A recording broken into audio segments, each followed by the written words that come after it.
Chapter 184, Battle Skill? At this moment, many great Saint Masters had become very lively. The blood within their bodies was boiling with excitement at the mere mention of a battle skill. Many of them were anxious to just charge at Jianchen in order to rob him of this battle skill. Even though every single person had that urging thought, no one had decided to make a move. No one there was an idiot. Seeing Jianchen fight with three great Saint Masters on even footing, they all knew that Jianchen's strength was not as easy as they previously thought. Right now, everyone was waiting for the great Saint Masters from the Yulan clan to use up Jianchen's Saint Force. The Saint Force was the energy one needed to have to fight. In the case that the amount of Saint Force consumed was too much, then it would impact one's fighting strength. By that point, everyone could easily rob Jianchen. Jianchen and the three great Saint Masters continued to fight for the time it took to boil a cup of tea. With each second, Jianchen met blow for blow against his opponents without dodging a single attack from them. While on the other side, the three great Saint Masters from the Yulan clan grew more and more fearful. They had already been shocked beyond belief at first, but they hadn't thought that a peak Saint Master would be able to go against three great Saint Masters at the same time with no change in expression. What was most frightening was that this peak Saint Master was able to go blow for blow against them without any drawbacks. As the four continued to fight, Jianchen had already determined his own strength against the three as they continued to try to coordinate themselves against him. His body would constantly dodge the saint weapons, and with a step forward, he would stab his light wind sword, which let out an ear-piercing sound as it flew at the great Saint Masters. This sword stroke had caused those great Saint Masters to feel extremely shocked. From the eyes of these three great Saint Masters, this one sword stroke was the fastest one yet. In a flash, the tip of the light wind sword had already approached the throat of one of them. The elder who the light wind sword was about to pierce grew serious. In this short of a distance, the chances of him being able to dodge the attack were very low. In this moment between life and death, the elder wasn't frantic. With an explosive shout, a large amount of Saint Force burst out from his body and wrapped around him. Another wave of Saint Force rippled and obstructed the light wind sword for only the smallest of moments, but it was enough for the elder to give him the chance to twist his upper body to the side. The explosive strength of a great Saint Master could not be belittled at all. The moment the ripple of energy made contact with the light wind sword, the tip of its sword slowly managed to break through it before continuing on toward the elder's throat. However, because of that wave of energy, the speed of the sword was much slower than before. The light wind sword approached the elder's neck once more. Even as the elder turned his body, the incredibly sharp sword chi had left a small line of blood on his neck. Elder Ling moved quickly. At the same time, the two other great Saint Masters by his side cried out angrily as they slashed at Jianchen with their saint weapons in order to divert Jianchen's attention away from the other elder. Jianchen snorted. After confirming his newly refined strength, he was no longer playing around with these elders. Deciding that he needed to resolve this issue quickly, he began to try with all of his efforts to accomplish this. Dodging the two blades coming at him, he stabbed out once more with a speed that wasn't inferior at all to the previous strike. The next elder from the Yulan clan dodged Jianchen's strike with a desperate maneuver, but before he could regain his footing, Jianchen struck out like a python once more. Pieces. The light wind sword flashed with a silver glow as the tip of the sword had easily pierced into the elder's throat. With his throat pierced straight through, the light wind sword was stained with the elder's dark red blood that slowly dripped down to the handle of the sword. The second strike wasn't anticipated at all, so before the elder could react, he had his throat stabbed. The sword was moving far too fast, and the distance between the two was tiny, so after dodging the first strike, the second strike had warmly greeted him in the throat. Elder Ling. Ling Badong. Seeing the sword pierce into the elder's throat, the other two great Saint Masters from the Yulan clan cried out in horror and disbelief. Neither of the two had thought that a peak Saint Master would be able to handle three great Saint Masters with ease and then kill one of them. Wu Yun, I'll kill you. Don't think about leaving this place alive, Wu Yun. The two people gnashed their teeth with fury as they glared at Jianchen. Almost as if they were dripping blood from their eyes, they wished that their gazes would be enough to chop Jianchen up into 1,000 pieces. Clenching their saint weapons, they charged at Jianchen. The surrounding people looked on with shock etched into their faces. Not only was Jianchen facing against 3 great saint masters with no disadvantage, Jianchen had even killed one of them. This show of strength was absolutely unbelievable, causing many people to think that they had somehow entered some sort of dream and not the real world. Battle skill. This is definitely a battle skill. A battle skill like this was somehow able to let a peak saint master to kill a great saint master. There is absolutely no way for this to not be a strong battle skill. No matter what price we have to pay, we must obtain this battle skill. Within the crowd, a loud shout came calling out. Everyone began to attribute Jianchen's kill to the use of a battle skill. By now, the emotions of each person's eye couldn't be concealed as even their bodies began to shake in excitement. In the case that the battle skill became theirs, then if they were to perfect it, how strong would they become? Een! A metallic sound broke through the air as the light wind sword transformed into another ray of light that enshrouded the remaining Yulan clan members with its sword chi. Ding ding ding ding. A symphony of sounds could be heard as the light wind sword and the 2 other saint weapons clashed against each other at rapid speeds. Unlike the previous exchanges, Jianchen's sword was much faster than before and was filled with a killing intent. So after 5 or 6 successful blocks, both great saint masters were utterly flustered. The sword coming at them was far too fast, and the frequency too much to handle. One strike came after another in an endless torrent that linked into one another seamlessly as if the heavens had decreed it so. Chapter 185. Escape. Jianchen's sword was getting faster and faster, increasing the amount of pressure both Yulan clan members felt. For 2 great saint masters to be pushed into such a situation like this, it was truly miserable. So, the light wind sword became a silver light that flew at a terrifying speed towards the middle-aged man's neck. It instantly pierced straight through.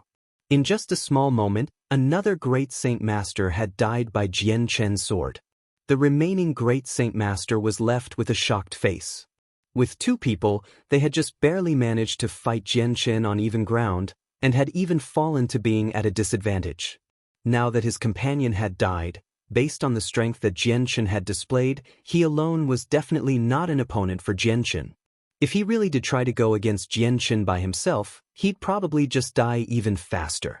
With that thought, the remaining great saint master elder suddenly grew incomparably pale.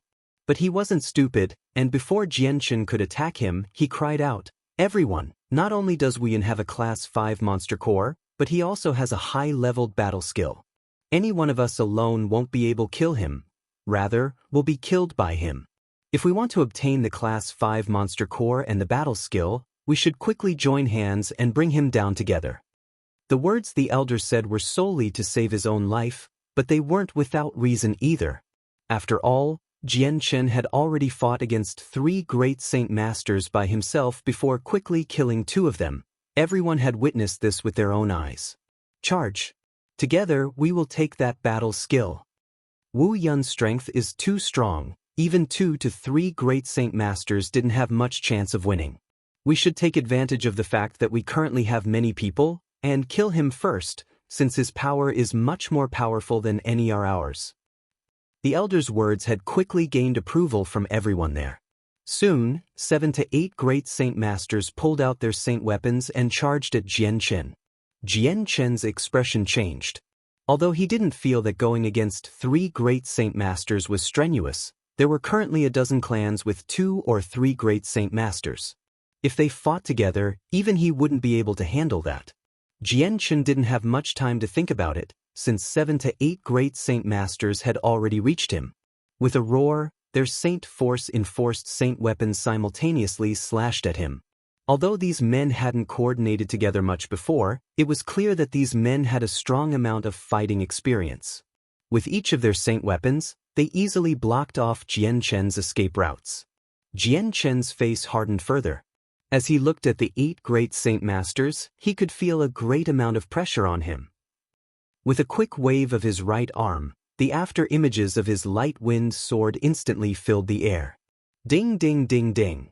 The sounds of metal hitting metal could be heard once more as in that small moment, the light wind sword collided with the opposing saint weapons more than 10 times.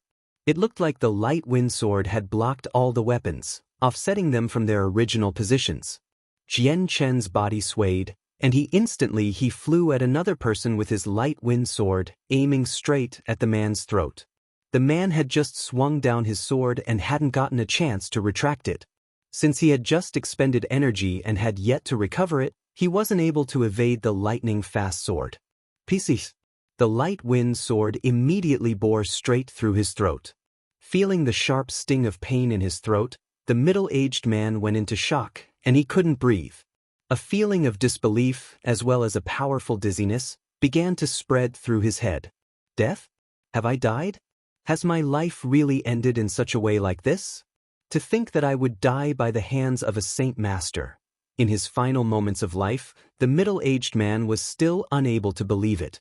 He was a majestic great saint master, but in the end he had fallen to a mere saint master. As the light wind sword was pulled out from his neck, the man slowly fell to the ground. As his life gradually reached an end, his eyes remained wide open as he died with remaining grievance. Lord! A green-robed, skinny, middle-aged man standing on the top of the roof stared down at the skinny man on the ground. His expression changed as he cried out with shock, and he leaped down from the roof. In a flash, he arrived at the man's side. Lord, Lord! The green-robed man crouched down and cried out the dead man's name anxiously. But the man was already completely dead, so no matter how much the green-robed man cried, he wouldn't get a reply. Not too far away, another middle-aged man and 6 other black-robed elders stood on top of a building and watched the distant battle. City Lord, are we not going to go down to prevent this situation? After all, Phoenix City belongs to us. An elder said calmly. A white-robed, middle-aged man shook his head as he spoke in a somewhat helpless tone. It won't do us any good to obstruct this. Although this is Phoenix City, our territory, there are not only many clans from other cities with peak strength gathered over there, but also 3 of our own Phoenix City clans. If we were to rashly do something, we might offend many people. But this man named Wu Yun, his strength is fairly strong. At the peak Saint Master level, he has already killed a few great Saint Masters. This is a very rare sight on the Tianyuan continent. Another middle-aged man next to the city lord sighed. The city lord nodded and said, "Correct. I don't know where this Wu Yun came from, but his strength is very strong, especially his sword. It is so fast that even great Saint Masters need to be careful. But there are still a good amount of great Saint Masters and over 100 Saint Masters there. Even though this Wu Yun is not weak at all, even he will have trouble escaping from this.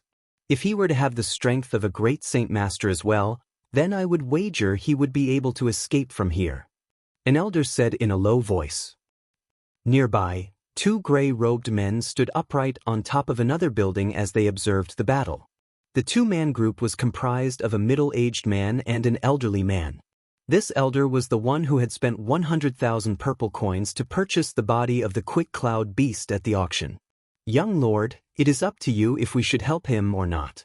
After all, this Quick Cloud Beast was provided by him, so it could be said that he helped us." The gray-robed elder spoke to the other man. The middle-aged man shook his head. "I don't see the need for it. This Wu Yun is very complex. Although he is young, he has the strength of a peak Saint Master with a great amount of fighting strength. Even those great Saint Masters were powerless against this man. This kind of potential is rarely seen on the Tianyuan continent. Besides, his movements aren't bad. If he wanted to run away, then he has a good chance of succeeding. To him, this might just be a test. After all, if he only cultivated quickly, it would only bring him so far. One must undergo a trial of blood and fire in order to truly be tested. Only when one walks the line in between life or death can one truly be called a genius. Otherwise, it would disgrace the very word of a genius." The elder nodded his head in approval. "The young lord is truly vicious. This elder cannot compare." The middle-aged man let out a small smile as he spoke gently. "Elder Yun, it would be best to go now. We found the Quick Cloud Beast, so our mission is over. We should go back." With that, the 2 leaped off the roof and with a few flashes, disappeared from sight. On the other side, Jian Qin and a few great Saint Masters were engaged in an intense battle.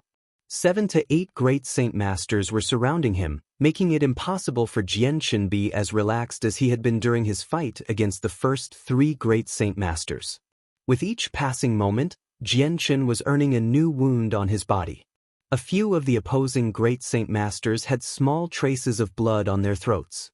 If they hadn't dodged the light wind sword at the most crucial moment and had comrades supporting them, they would have long since turned into corpses. Jian Qin's eyes flashed as he quickly looked around him. He knew that his utilization of his sword had made everyone think that he was in possession of a battle skill. Because of the preciousness of battle skills on the Tianyuan continent, the enemies definitely would not relinquish their hold on him easily.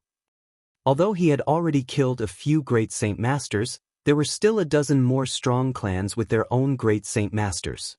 If these great Saint Masters were to truly cooperate with each other, then there would be no way at all for Jian Qin to deal with them with his current level of strength. With that thought, Jian Qin didn't hesitate anymore. After defending a few more attacks aimed at him, his entire body soared into the sky as he quickly made his escape. Chapter 186. Yet another escape. He wants to escape. Chase him. Don't let him get away. The battle skill is on him. There's no way he can get away from us. Hurry up and chase him. Just as Jian Qin leaped up, everyone began to shout. A high-class battle skill was something even Earth Saint Masters would drool over. Even many Earth Saint Masters didn't have a single battle skill, let alone a great Saint Master. Wu Yun, stay still. Where do you plan to run off to? Hand over the battle skill or die. Following a mix of passionate and furious roars, the great Saint Masters on the roofs and the ground all attacked Jian Qin. If Jian Qin were to continue to stay here in battle, then perhaps he wouldn't attract the attacks of everyone at once. However, now that he had started to run, no one would allow him to do so with ease. There were at least 30 Saint Masters attacking Jian Qin. Their saint weapons surged with saint force as they filled the narrow space with incomparable power that would shock anyone. Right above Jian Qin's head were a single axe, 2 swords, a cleaver, and even a machete that came crashing down with a terrifying amount of pressure. With Jian Qin in midair, there was nowhere he could go to escape from this assault. He couldn't change his direction. Helplessly, he clenched the light wind sword and began to swing quickly to form a web of sword strokes in front of him. Ding ding ding ding. The sounds of an amalgamate of saint weapons colliding together could be heard as the light wind sword clashed fiercely with all of them. Although it had blocked the offensive weapons, the opposing saint weapons had an unbelievably strong amount of force that had placed such a large amount of pressure on Jian Qin, and he was forced to fall back down to the ground. Jian Qin's legs tapped onto the ground gently before he continued to run like a bullet with no hesitation, far away from the enemies. Just as Jian Qin began to run, 2 more great Saint Masters lashed out with their saint weapons. Charging toward Jian Qin, their eyes flashed fiercely as the saint force flowed into their saint weapons and prepared to make contact with Jian Qin with an ear-splitting sound. A battle skill was just far too alluring. Jian Qin's strength was far beyond what anyone had expected. He had killed 2 great Saint Masters without even giving them a chance to defend. Thus, every single person from the powerful clans had mutually agreed without communicating that they would join hands to deal with Jian Qin together. Jian Qin's figure continued to run forward as the 2 saint weapons flew down on him. His feet became a blur as he instantly sped up and unfathomably crossed 2/3 meter in that moment, perfectly evading the incoming attacks. Een! The light wind sword stabbed forward with lightning-fast speed once more as it emitted an ear-splitting sound while it cut through the air. At the same time, it carried a strong amount of power that would break through any defense as it headed toward one of the great Saint Master's throat. Pieces. Jian Qin's eyes frosted over with an intense killing intent that seemed as if it was almost capable of destroying souls. This made anyone with a weaker amount of strength afraid to make eye contact with him. Just as the light wind sword immediately stabbed through the great Saint Master, it was pulled out just as fast as it came. It then immediately stabbed towards the other great Saint Master by his side. Seeing how his companion had been killed, the remaining great Saint Master couldn't help but grow pale with shock. Although he knew Jian Chen was superbly strong, he didn't think that it would be to such an extent. Even a great Saint Master like his friend was killed by a mere Saint Master. Seeing Jian Chen's sword that resembled the scythe of the god of death come at him, the great Saint Master's expression suddenly changed. Recalling his saint weapon to himself, he tried to block the sword coming at his throat. Ding! Even though the great Saint Master was able to block the fatal blow, the light wind sword still carried enough force to push the man back involuntarily. Before the man could regain his footing, another ear-splitting sound could be heard as a silver glow of light stabbed through his throat. By the time the glow had dissipated, the only thing to be seen was a thin and slender, silver sword already dyed with a red tint. The impaled great Saint Master's eyes widened. In his final moments of being alive, a single thought spiraled through his head: what a fast sword! At that moment, another 30 great Saint Masters quickly began to charge at Jian Chen from all directions. The few already close to Jian Chen had already started to slash their saint weapons at him. Jian Chen's eyes quickly swept around him as he quickly blocked a few saint weapons that were impossible to evade with his sword. In another instant, he quickly charged into a group of Saint Masters. If he wanted to charge out of the encirclement formed by the 30 great Saint Masters, he'd have to break through by ground, because there were hundreds of people protecting the ground. If he managed to mingle with the crowd, even those great Saint Masters would have difficulty trying to obstruct him. If he escaped by air, he'd probably be surrounded by great Saint Masters again as soon as he flew upwards. With a flash, Jian Chen slipped into the ground. The light wind sword turned into a silver light that flashed through the air as it pierced through the throats of the enemies. Against these Saint Master experts, Jian Chen's absolute strength would spare no one. Quickly, Jian Chen charged forwards with the crowd of people. Any place he passed through, members of major clans on both sides of him would fall to the ground. Quick, run! The group of people grew frightened and scattered in all directions like cats on a hot tin roof. Bastard! Wu Yun, I won't forgive you. I'll smash you into 1,000 pieces. Seeing the people that had died from Jian Chen's hands, a few great Saint Masters flew into rages from frustration. They then began to charge into the crowd to chase after Jian Chen. However, since there were people on their own sides within this dense crowd, the great Saint Masters felt like they had an arm and leg tied behind their backs since they couldn't kill indiscriminately like Jian Chen was doing. Everyone, disperse! A person immediately cried out, but it was unnecessary. Just as Jian Chen had rushed into a group of Saint Masters, they all ran for their lives in all directions. But because there was 100 people crowded within a narrow street, it was impossible for all of them to escape from him within a short period of time. With Jian Chen's incomparably fast sword, only a few of the further people could narrowly escape from his path as the unlucky ones were all slain. Within a few breaths' time, Jian Chen had dyed the streets red with blood. He rushed out of the crowd of hundreds of people, and without showing any signs of stopping, immediately began to run off into the distance. Behind him, the 30 remaining great Saint Masters pursued him relentlessly, unwilling to let him go. Chapter 187. Wind attribute Great Saint Master. Seeing Jian Chen get further and further away, the city lord of Phoenix City let out a breath of air. He's as good as gone. If he were to stay around and toss these people about, I don't know what our Phoenix City would end up looking like. The other men by the lord's side silently nodded their heads. Although Phoenix City was a Class 2 city under their control, they could only control a few 100,000 soldiers. This group here wasn't just a single clan, it was a temporary alliance of a few dozen powerful clans that could easily be provoked. If they were to band together, then even an army of 100,000 would feel a headache when dealing with them. I didn't think this Wu Yun would have a battle skill. What a shock this is. Even the various Earth Saint Masters on the Tianyuan continent don't have such a battle skill. An elder spoke with an envious admiration.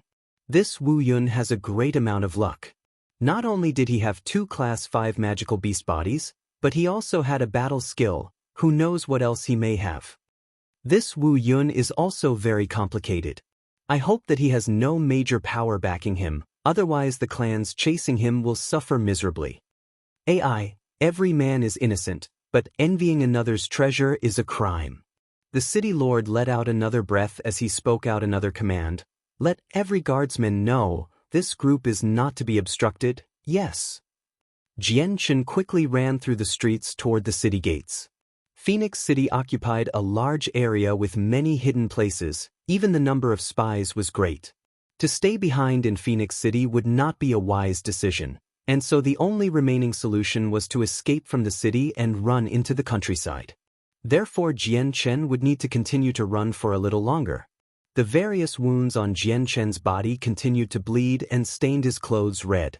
At that moment he didn't have time to deal with his injuries, he just needed to hurry up and escape from the city. Jian Chen dashed through the streets violently without stopping for a single moment. With each leap he flew from the ground to the buildings in rapid succession. Already his speed had far surpassed that of a low-leveled magical beast and the other low-leveled magical beasts meant for transporting people on the streets. Although he was already traveling at a fast pace, the group of great Saint Masters weren't any slower than Jian Chen. They weren't fully aware of how Jian Chen could move so fast, but they could make up for it with their superior saint force.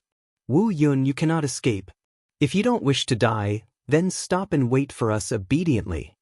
A great Saint Master called out from behind with a loud shout. Although there were a few others shouting, this one man had been even louder.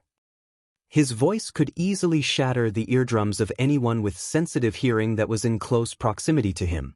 The 30 great Saint Masters relentlessly chased Jian Chen through various streets, their shouts attracting the curiosity of many people. Each person began to reach a grinding halt as they turned to look in the direction of the commotion. That would be the group of 30 great Saint Masters. A single middle-aged man stared at the fleeing figure of Jian Chen before muttering, "This Wu Yun is incredibly fast. If the situation continues on like this, then our chances of catching up to him in a short moment will be nearly impossible." After that, he turned his head to look at the man next to him. "Third eldest, among our group, I'm afraid only you are able to catch up to Wu Yun. We can't allow him to run away, so it would be best if you went to obstruct him." The one called third eldest was wearing a red-colored robe and looked neither fat or skinny. Although he was in his middle ages, his outward appearance made him look rather young. In fact, the one called third eldest was rather handsome and very confident. Hearing that, third eldest concentrated on the retreating figure ahead of them before recalling the memories of when Jian Chen had killed a few great Saint Masters with a small amount of hesitation in his eyes. "Second brother, while this Wu Yun has the strength of a peak Saint Master, he has a battle skill. Did you not see how he had just killed a few great Saint Masters? I am but one person, and that will not be enough to fight him." Just thinking about how Jian Chen had slaughtered those great Saint Masters made the third eldest's heart beat wildly. "Third eldest, although you only have the strength of a primary great Saint Master, don't forget that you have the Wind Saint force. You have the superiority in speed. Even though Wu Yun outranks the rest of us with speed so that we have to proceed with caution, you are the antithesis to him." The middle-aged man said, "Second brother, although I have the Wind Saint force, my familiarity with the winds is rather low. If Jian Chen's speed were to be compared to mine, then he would undoubtedly be faster than me." The third eldest said unconfidently.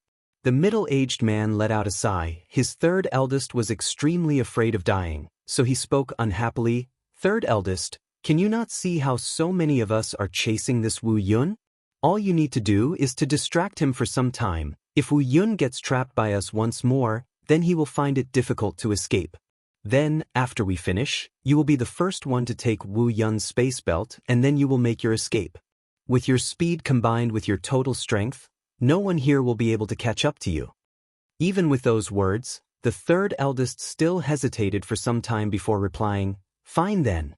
Second brother, I will go block Wu Yun, but you all must immediately come to help me." "Don't worry, third eldest. With this many people, we'll be able to take that battle skill, so we will have to rely on you for everything else." The middle-aged man slapped the third eldest on the shoulder with some excitement. In his mind, if this plan were to succeed, then the battle skill and the 2 Class 5 monster cores would end up in his hands. Jian Chen had already been running through the streets using all his strength, making his speed comparable to a horse beast. In a short moment, he had already traveled 40 kilometers of road, making the gates to the city loom ever so closely. At that moment, from the front of the group of great Saint Masters, a cyan-colored light suddenly shone everywhere as the figure of a man was suddenly enveloped by it. His speed abruptly intensified as he instantly flew far beyond the group toward Jianqin. The strange event that had happened behind him was not lost on Jianqin. Turning his head back to look, his face suddenly changed. How unfortunate! There was a man with wind-attributed saint force within their group. How troublesome this will be. Chapter 188. To fight and escape, a person with wind saint force would hold the superiority in speed. If one were a wind-attributed great saint master, even an earth saint master wouldn't be able to compare with their speed. While Jianqin himself wasn't an ordinary person, he was only a peak saint master, which was already lower than a peak great saint master by a large gap. If he were to compare speed against a wind-attributed person, then there would be no way to escape. In less than a second, the wind-attributed great saint master flew toward Jianqin with a large gust of wind covering and forming into the shape of a large sword. Instantly, that cyan-colored sword had reached the back of Jianqin. Jianqin's eyes narrowed. There was 500 meters separating him and the group behind him until this man came forward. Before the rest of the great saint masters could reach him, he would need to quickly take care of this wind-attributed person. If he didn't, then there would be no doubt that he would be stuck in between them all once more, making another escape unlikely. The light wind sword instantaneously appeared in his right hand as he instantly shot a sharp amount of sword chi toward that man. Ding! When the layer of wind-attributed saint force made contact with the sharp amount of sword chi, the amount of saint force coming from both sides instantly repelled each other in such a way that was visible to everyone. The shockwave rippled through to the buildings and caused spiderwebs of cracks to appear. Even the stalls selling monster cores suffered from the wave of energy that had been created. Oh my, there's a fight happening. A cyan-colored light, that's the sign of a wind-attributed person. Hurry up and hide. These two are experts. In the case someone gets injured, it'll be one of us. The guardsmen will be here quickly. The two men battled and quickly caused the street they were on to become disarrayed. A few of the weaker men instantly tried to move further away to avoid getting hurt. Jianqin's light wind sword stabbed forward quickly with a hazy glow to distort the path of the weapon. In this small moment, it was imperative that he killed this wind-attributed man quickly. Unfortunately, this wind-attributed great saint master wasn't as easy to kill as the other great saint masters. Even under the flurry of stabs, this great saint master was exceptionally difficult to fight against. Although he wasn't fighting as flustered as the rest, Jianqin was still fighting at an extremely fast speed either way. Even more so, this wind-attributed great saint master was only trying to stall Jianqin, and so with the man trying to defend himself so adamantly, Jianqin found it difficult to kill him. With this delay, the large group of great saint masters had almost caught up to him. Seeing how rapidly the group was coming toward him, Jianqin bit his lips and gave up trying to fight. His legs turned around and dashed toward the city gates once more. Once Jianqin began to run, the wind-attributed man immediately began to chase after him so that Jianqin wouldn't have a good chance to escape. With this, it was easy for Jianqin to get encircled once more. Wu Yun, let's see you try and escape from us this time. The group of great saint masters weren't from the same side, but for the sake of capturing Jianqin, they had all joined forces. Not only were there some men on the ground, but some were standing on top of the roofs in case Jianqin tried to run through the sky again. Seeing the amount of great saint masters circling him, Jianqin's face took on a serious expression as he prepared to defend himself against the multitudes of men by each sides of the streets before charging into a restaurant. Shwa shwa shwa. The figures of a few men began to flicker as a few more great saint masters followed him into the restaurant while the rest of the men stayed outside. Within the restaurant, a slender blade suddenly flew toward those that entered the moment they crossed into the building. Careful! Although someone had realized the incoming attack, the sword was coming at an extremely fast speed. Adding on to the fact that everyone had expected Jianqin to try and continue to escape instead of ambushing them inside the restaurant, not a single one of them was able to react or dodge. Pieces. The light wind sword stabbed into the throat of another great saint master, killing him.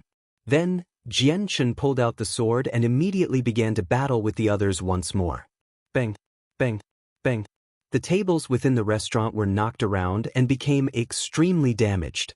Since right now wasn't a time for patrons to eat, the restaurant was almost absolutely empty. Aside from a few waitresses, the rest of the patrons were scattered about randomly. When they saw the restaurant get invaded and Jianchen ambush the great Saint Masters, each of them instantly stood up to get far away. Jianchen started to fight with another great Saint Master by the narrow doorway. Since it wasn't as hectic as when a group of men were all fighting him at the same time, Jianchen found this to be much easier. Honored uncles, please take your fight outside. This restaurant can't handle a fight like this. A flowery uniformed person wailed with a face full of shock. It was a waitress who had ran and hid under a nearby table.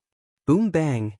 Just then, another 2 explosions could be heard as the wall to the restaurant suddenly collapsed and a group of great Saint Masters began to flow into the building with the intent to kill. Jianchen became startled at this as the restaurant suddenly gained another few great Saint Masters, making the numbers equate to 10 men that entered with him. If he were to continue fighting, he would be straining himself. Ceasing his fighting, his feet stomped on the ground before propelling himself through to the wooden floor of the second story. Chase him! The 10 great Saint Masters immediately followed Jianchen through the hole he made to the second story. As they arrived on the second story, before they could even take in the scenery around them, a minute sword suddenly stabbed through their necks from behind. Then with another flash of silver, the sword stabbed through the front of another man's throat. In an instant, Jianchen had capitalized on the opportunity to kill 2 people. In the following moment, the others finally realized what was happening as they saw the 2 men fall to the ground with cold sweat. Their hearts began to feel a secret amount of joy as they thought themselves lucky that Jianchen hadn't chosen them as his initial targets. Otherwise, it could have been them lying on the floor instead of those 2. Right now I've only about half of my Saint Force left. If I were to go all out right now, it won't take too long for me to run out. I need to hold on until I can escape, but I have to avoid fighting with them as well. If I run out of energy while trying to escape, then today will be the day I die. Jianchen planned to himself mentally. Now that everyone was prepared for an attack, he had lost the element of surprise. So if he were to try a sneak attack again, it wouldn't work as well as the first time. They would only fall for it once, not twice. With that, Jianchen immediately broke out of the restaurant into the courtyard before dashing toward a nearby well. Chapter 189. Escaping from a critical situation. Just as Jianchen reached the entrance, a white-colored glow of light suddenly burst from the second story towards Jianchen. Jianchen's sword arm stabbed into the white object. The item suddenly exploded upon contact and captured Jianchen within its shroud. Jianchen wasn't worried at all and allowed the white powder to fall upon him. With his 1000 immunity despite its incomplete state, he wasn't afraid of any toxin or poison. Jianchen raised an arm above the stone slab before slamming down onto it with a bang. The slab broke into multiple pieces, revealing the entrance beneath it. With no hesitation, Jianchen immediately jumped into it.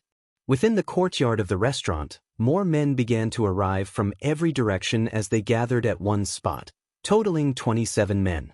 From the 30 great Saint Masters, only 27 of them were left. What a cunning person! Now that he has jumped in there, we've no way to reach him.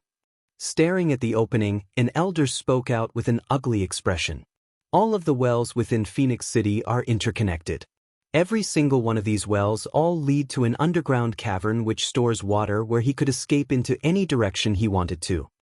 Spoke a dark-skinned man. He was a part of the Hyman clan, which was one of the Phoenix City clans, so this was a topic that he was rather familiar with. Then what do we do now? Should we follow him down the well? An elder spoke with a hesitant voice. I would think not. Wu Yun is a peak Saint Master with a strength that you've personally witnessed. We've had 3 great Saint Masters fight together and that still wasn't enough to defeat him. If we were to go down this well, then our ability to fight as a group would be greatly hindered as well as our line of sight being deeply affected. So entering this well would not only make it impossible for us to grab him, but we would lose many men that way. A middle-aged man said. He wore expensive-looking clothes with a golden outline, signifying him as a noble. A sharp-nosed man let out a long sigh as he spoke out reluctantly, "Then are we just going to let him go? He has a battle skill, a high-leveled one at that." That battle skill was enough to let a single peak Saint Master fight the entirety of our group without us being able to capture him. Right? To meet a weak person with a strong battle skill, this is a rare one in 1,000 event. We will never come across such an easy target again. In any case, we would be able to understand the secrets behind this battle skill for our clan's benefits after we take it along with his 2 Class 5 monster cores. Although a monster core is precious, compared to a battle skill, the difference between the two is too high. Such a profound battle skill is something even the wealthy cannot buy. A white-robed middle-aged man said, "It was the representative from the Mutian clan." That's correct. This battle skill is something we shouldn't let go so easily, but Wu Yun has already escaped from us and could be anywhere within Phoenix City. With how large this city is, we're searching within an endless ocean of people, making this matter extremely complicated. In my eyes, we should take advantage of the fact that he hasn't gone far yet and chase after him. The terrain below the well isn't clear, and the visibility is near non-existent. We won't even know where Wu Yun might be waiting to ambush us, so if we take the bait, it'll be us taking the danger. The group quickly descended into a storm of chattering. This battle skill was something everyone coveted and desperately wanted. Although everyone knew that while they were greedy for it, they were also afraid of dying. They were afraid of what they might encounter down in the well. After all, none of them were idiots. Despite the rarity, if they threw away their lives to attain it, then they wouldn't be able to use this profound skill in death. Seeing everyone talk among each other, a plain-robed elder let out a faint smile as he raised his left hand to reveal a finger-wide serpent coiled around the arms within his robe. The elder caressed the snake gently on the head and said confidently, "No need to worry, Wu Yun will not escape from us." The reservoir underneath Phoenix City was a natural one that supplied water for each and every well within the city. At this moment within this very reservoir, a man was swimming through the water streams with the grace of a fish in water. This man was the Jian Chen who was relieved to have escaped from the restaurant. Now that he was underground, the entire area was pitch black, adding onto the water that blocked his line of sight. Jian Chen was nearly blind. According to the mental map in his head, Jian Chen was quickly moving in a certain direction in the pitch dark, which he estimated to be around a few meters away. During the days he was in Phoenix City, Jian Chen had studied the environment of the city. His plan to escape had long since been thought out in case he needed to escape from a situation like the one he was just in. Taking use of this plan, he was able to escape into any direction by using the connected paths from the wells so that he could reappear within different parts of the city. With the fact that Jian Chen was a peak Saint Master now, the duration in which he could hold his breath was now longer and even more simple than eating dinner. Therefore, holding his breath within the water was not a problem for him. Jian Chen remained within the reservoir for nearly 6 hours before reaching an area 20 kilometers away from where he had started. Facing another direction, he began to swim toward a broad passageway and continued up toward the surface. With his hair still wet with water, Jian Chen took in another breath of air. After spending 6 hours of constant swimming, he was a bit tired. After catching his breath, Jian Chen slapped both palms onto the surface of the water and shot out of the pool like a bullet. Flying in midair, Jian Chen landed down onto the side of the stream as he tried to shake himself loose of any remaining water droplets. Immediately, he began to look around himself carefully. The area he had surfaced in looked to be a small courtyard with clothes scattered about on poles everywhere. No matter where he looked, not a single person could be found. No one's here. Seems like this is the home of a small family. Jian Chen shook his hair dry. After cutting his hair with his sword, only a few inches remained. I've no idea what the situation is like now, but I'm afraid that the native powers here have already hired a few groups to search for me. The distance between here and the restaurant isn't that far, so I should leave immediately. Jian Chen's previous appearance had already been completely washed away in the reservoir below, returning his appearances to his original one. His wet hair had emphasized his already handsome face, adding on to his charm. Without hesitating, Jianchen began to use his saint force to heat up his body and evaporate the water on it before changing clothes into a new set in his space belt.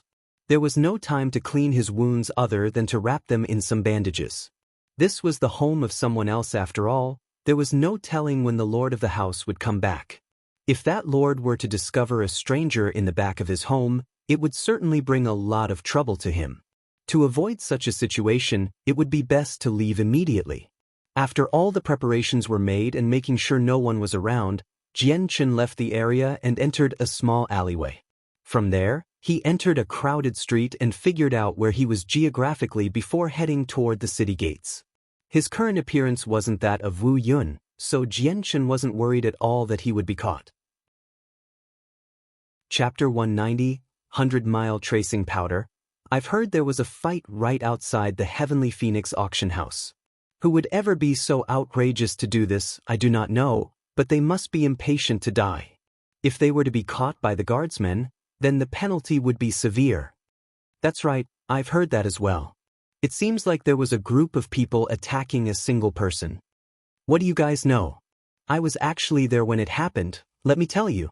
Each one of those fighters were all experts with backgrounds so strong that even the city guards didn't dare obstruct them. While fighting, not a single guard came to stop the fight. Yes, I've heard that all of them were great Saint Masters against a single person. That man must be amazing to go against an entire group of great Saint Masters while killing a few and ultimately running away. For a man so amazing as him to escape an encirclement of great Saint Masters, could he be an Earth Saint Master? Perhaps it was because the fight between Jianchen and the great Saint Masters had been so spectacular that the news had traveled so fast. Jianchen heard multiple people chatting about it. Jianchen continued to walk toward the city gates while listening to the people talk, but not too long afterward, a large amount of energy suddenly flew out from behind. Feeling this strong wave of energy, Jianchen stopped momentarily before turning his head to look back only to see a large group of people standing on the rooftops of the buildings next to him. Leaping down onto the ground in his direction, Jianchen saw the familiar faces of some of the great Saint Masters who had tried to capture him earlier. Jianchen's face shook slightly as he suddenly felt a chill go up his spine. What's going on? Could they have found me? Are they just passing through? Judging from their pace, they're not hurrying anywhere. Could they have really found me? No, that's not possible. My appearance isn't similar at all to Wu Yun. There's no way for them to find out it's me. There was a suspicious feeling within Jianchen's heart. Right now, he and Wu Yun were two separate people with different faces. His body didn't have any visible wounds and he didn't look like Wu Yun at all. Even the more visible wounds were hidden by his new clothes on which no tears or holes could be seen. Perhaps they're not coming in my direction and have a different matter to take care of.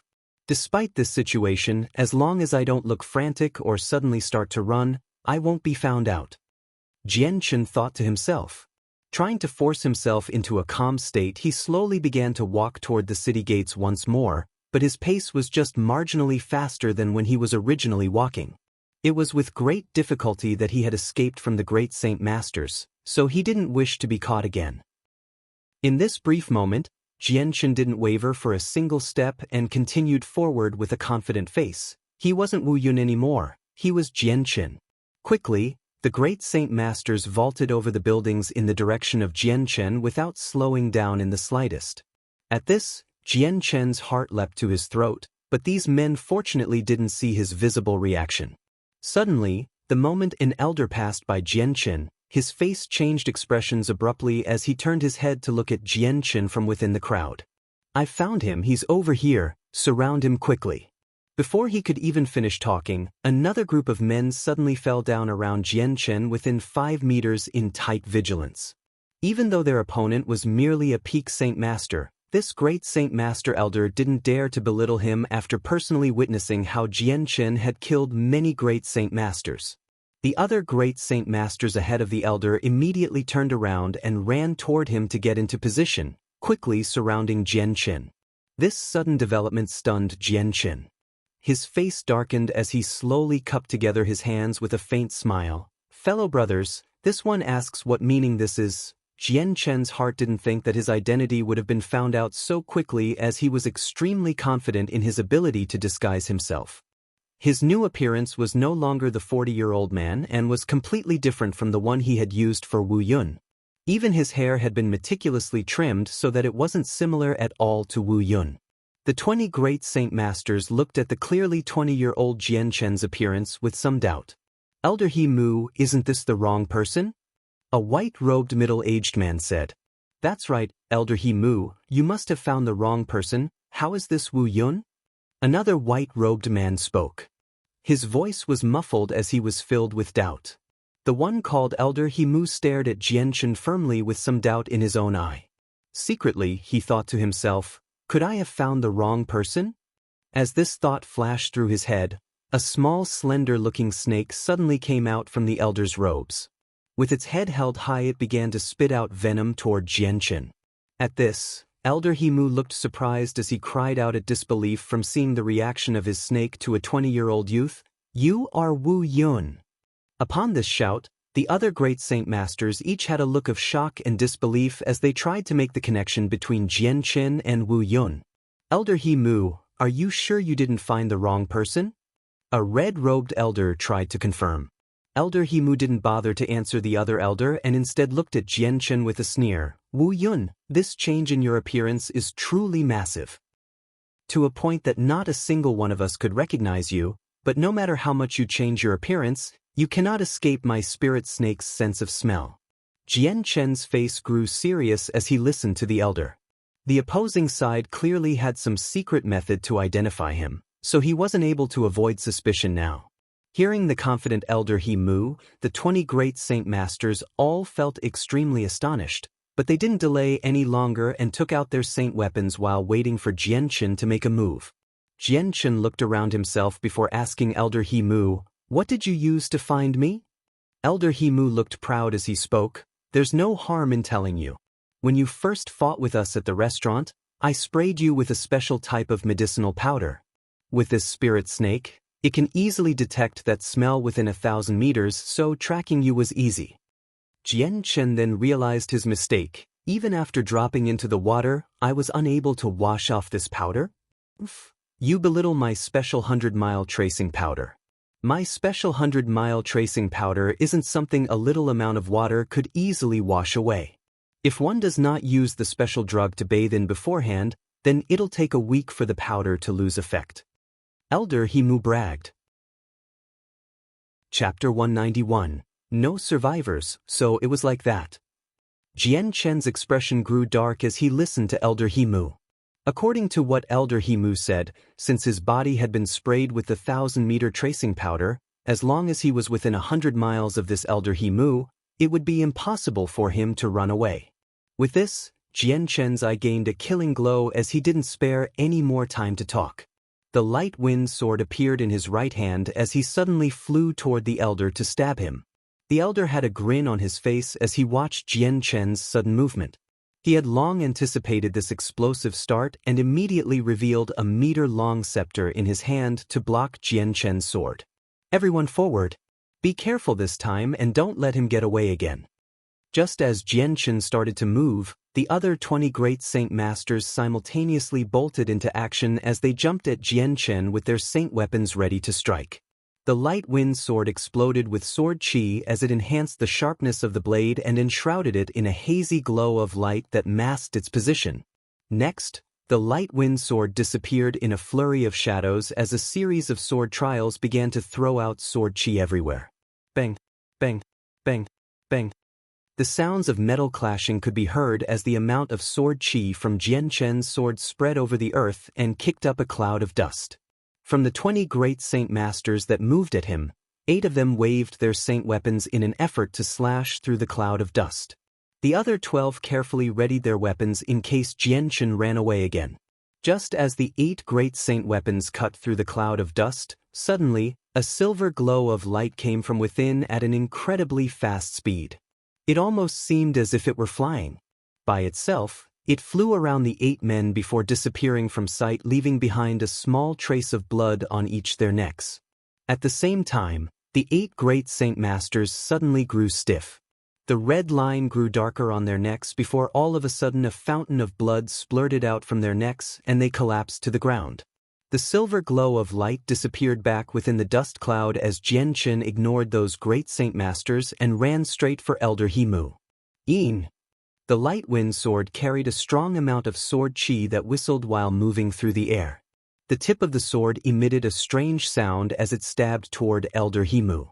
Elder Himu had already been expecting Jianchen's attack, and so at the most crucial moment, the elder's face maintained an impassive expression as he flew backward and turned his body to the side to avoid damage. At the same time, the scepter came up to block the sword. Ding! The scepter and the light wind sword collided together with a loud crash. Following the collision, Jianchen immediately slid the sword down the scepter and slashed horizontally at the elder. Pieces!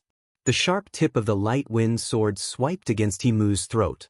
Although he was a great Saint Master, under the might of Jianchen's strength, he too had been killed. Suddenly, a large sword came from behind and slashed at Jianchen's back. Jianchen staggered a few steps forward from the sudden blow as a half-meter-long wound appeared on his back. A wave of blood violently surged from the wound and quickly stained his clothes a bloody red. Upon seeing the wound on Jianchen, everyone's eyes brightened as they charged toward Jianchen. Immediately a few of them flew toward Jianchen with their saint weapons ready to slash at him. So you all wish to die, then I will help accomplish that for you. Jianchen's face grew fierce as he felt the wound on his back. Not only did this wound bring about a huge impact on his fighting strength, but there wasn't much of his saint force left. If he wanted to run, then he would have to reveal his final trump card. Suddenly, a strong amount of sword chi started to flow from his light wind sword as it left his hand and became a streak of silver light that smashed against the three saint weapons attacking him. Ding ding ding! 3 sounds of metal hitting metal rang in the air as the light wind sword sped through the air quickly and smashed against each of the saint weapons. Immediately, all 3 saint weapon owners were sent staggering backward with pale faces as they stared in shock at the floating saint weapon. Already, a small nick could be seen on their saint weapons. Although it was a small wound, these 3 men all felt that this attack had been immense. Their own saint weapons had even been damaged. Since the saint weapons were linked to their owners, they would be able to feel an immense amount of damage from their weapons. Show! The light wind sword shrieked as it traveled through the sky toward the men at the front with an inconceivable speed that couldn't be seen. Under the control of Jianchen, the light wind sword dodged the saint weapons of the 20 men and struck at their throats. In a single moment, there were 7 corpses with a single wound on their neck. At this, the remaining men all had a surprised look on their faces as they brandished their weapons in order to block Jianchen's sword. Bastard! What kind of attack is this? How can a sword fly by itself at such a fast speed? Blocking another strike from the sword, a rapidly paling elder couldn't help but curse out loud as he clenched his saint weapon. Despite his attempts to block the sword, he had already received a few minute wounds. After seeing the light wind sword fly by itself in mid-air, everyone had a shocked expression on their faces as they watched this inconceivable event.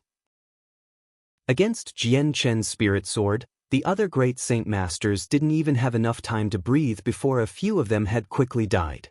On the ground, there were already 20 victims who had died by a strike to the throat. At this moment, the remaining great saint masters were all frightened.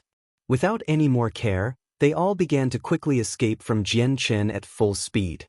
Among them was the Wind Saint Force Great Saint Master who had enveloped himself in his cyan-colored Saint Force and quickly traversed 100 meters away. Show! Jianchen didn't plan on letting them go. The light wind sword disappeared in a streak of light as it chased after the Wind Saint Force Great Saint Master. In the end, even he too fell victim to a slash to the throat. After killing him, the light wind sword immediately turned around and chased after the remaining people. The speed at which the light wind sword was moving was incomparably fast. The remaining great saint masters couldn't help but ultimately die by Jianchen's sword.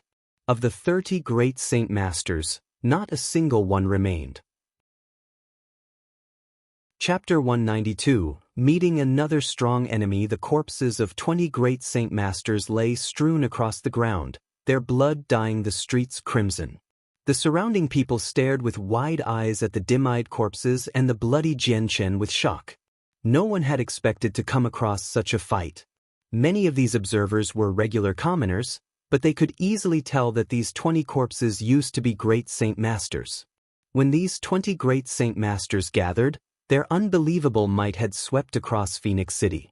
But no one had thought that so many great Saint Masters would die in the hands of a single youth, who was not even over the age of 25, in a single moment. If they hadn't witnessed this scene with their own eyes, they probably wouldn't have believed the situation no matter what.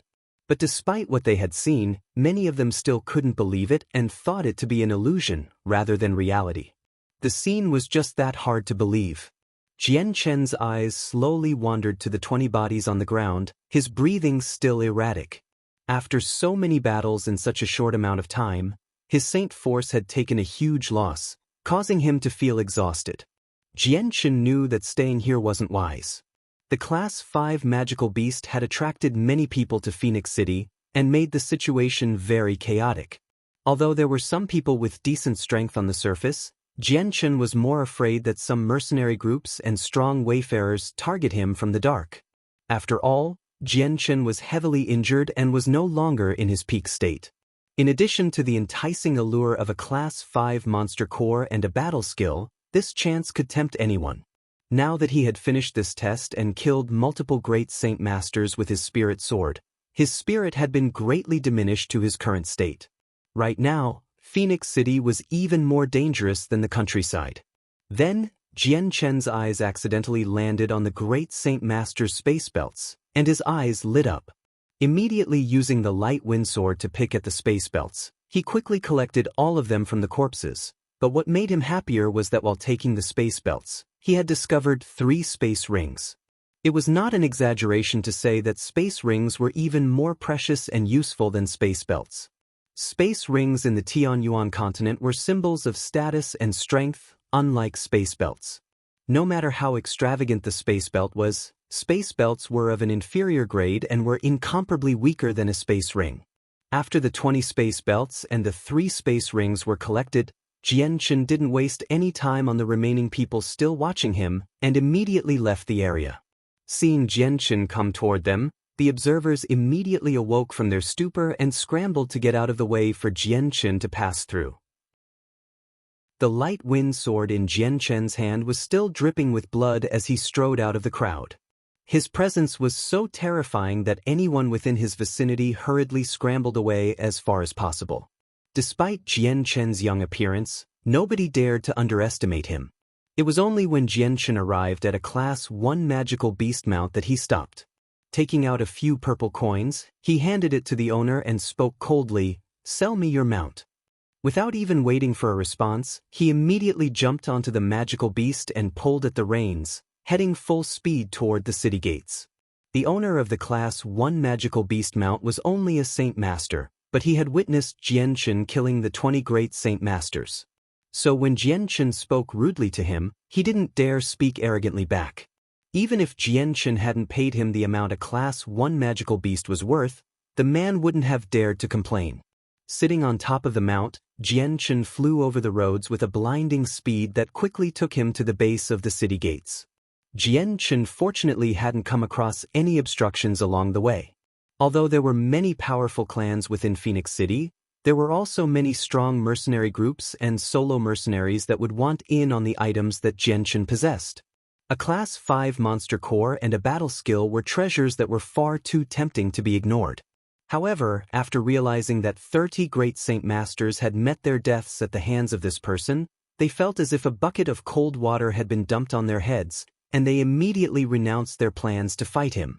In the distance, one of the guards on top of the city gates saw a bloody figure riding a Class 1 magical beast, and immediately cried out to his fellow guards.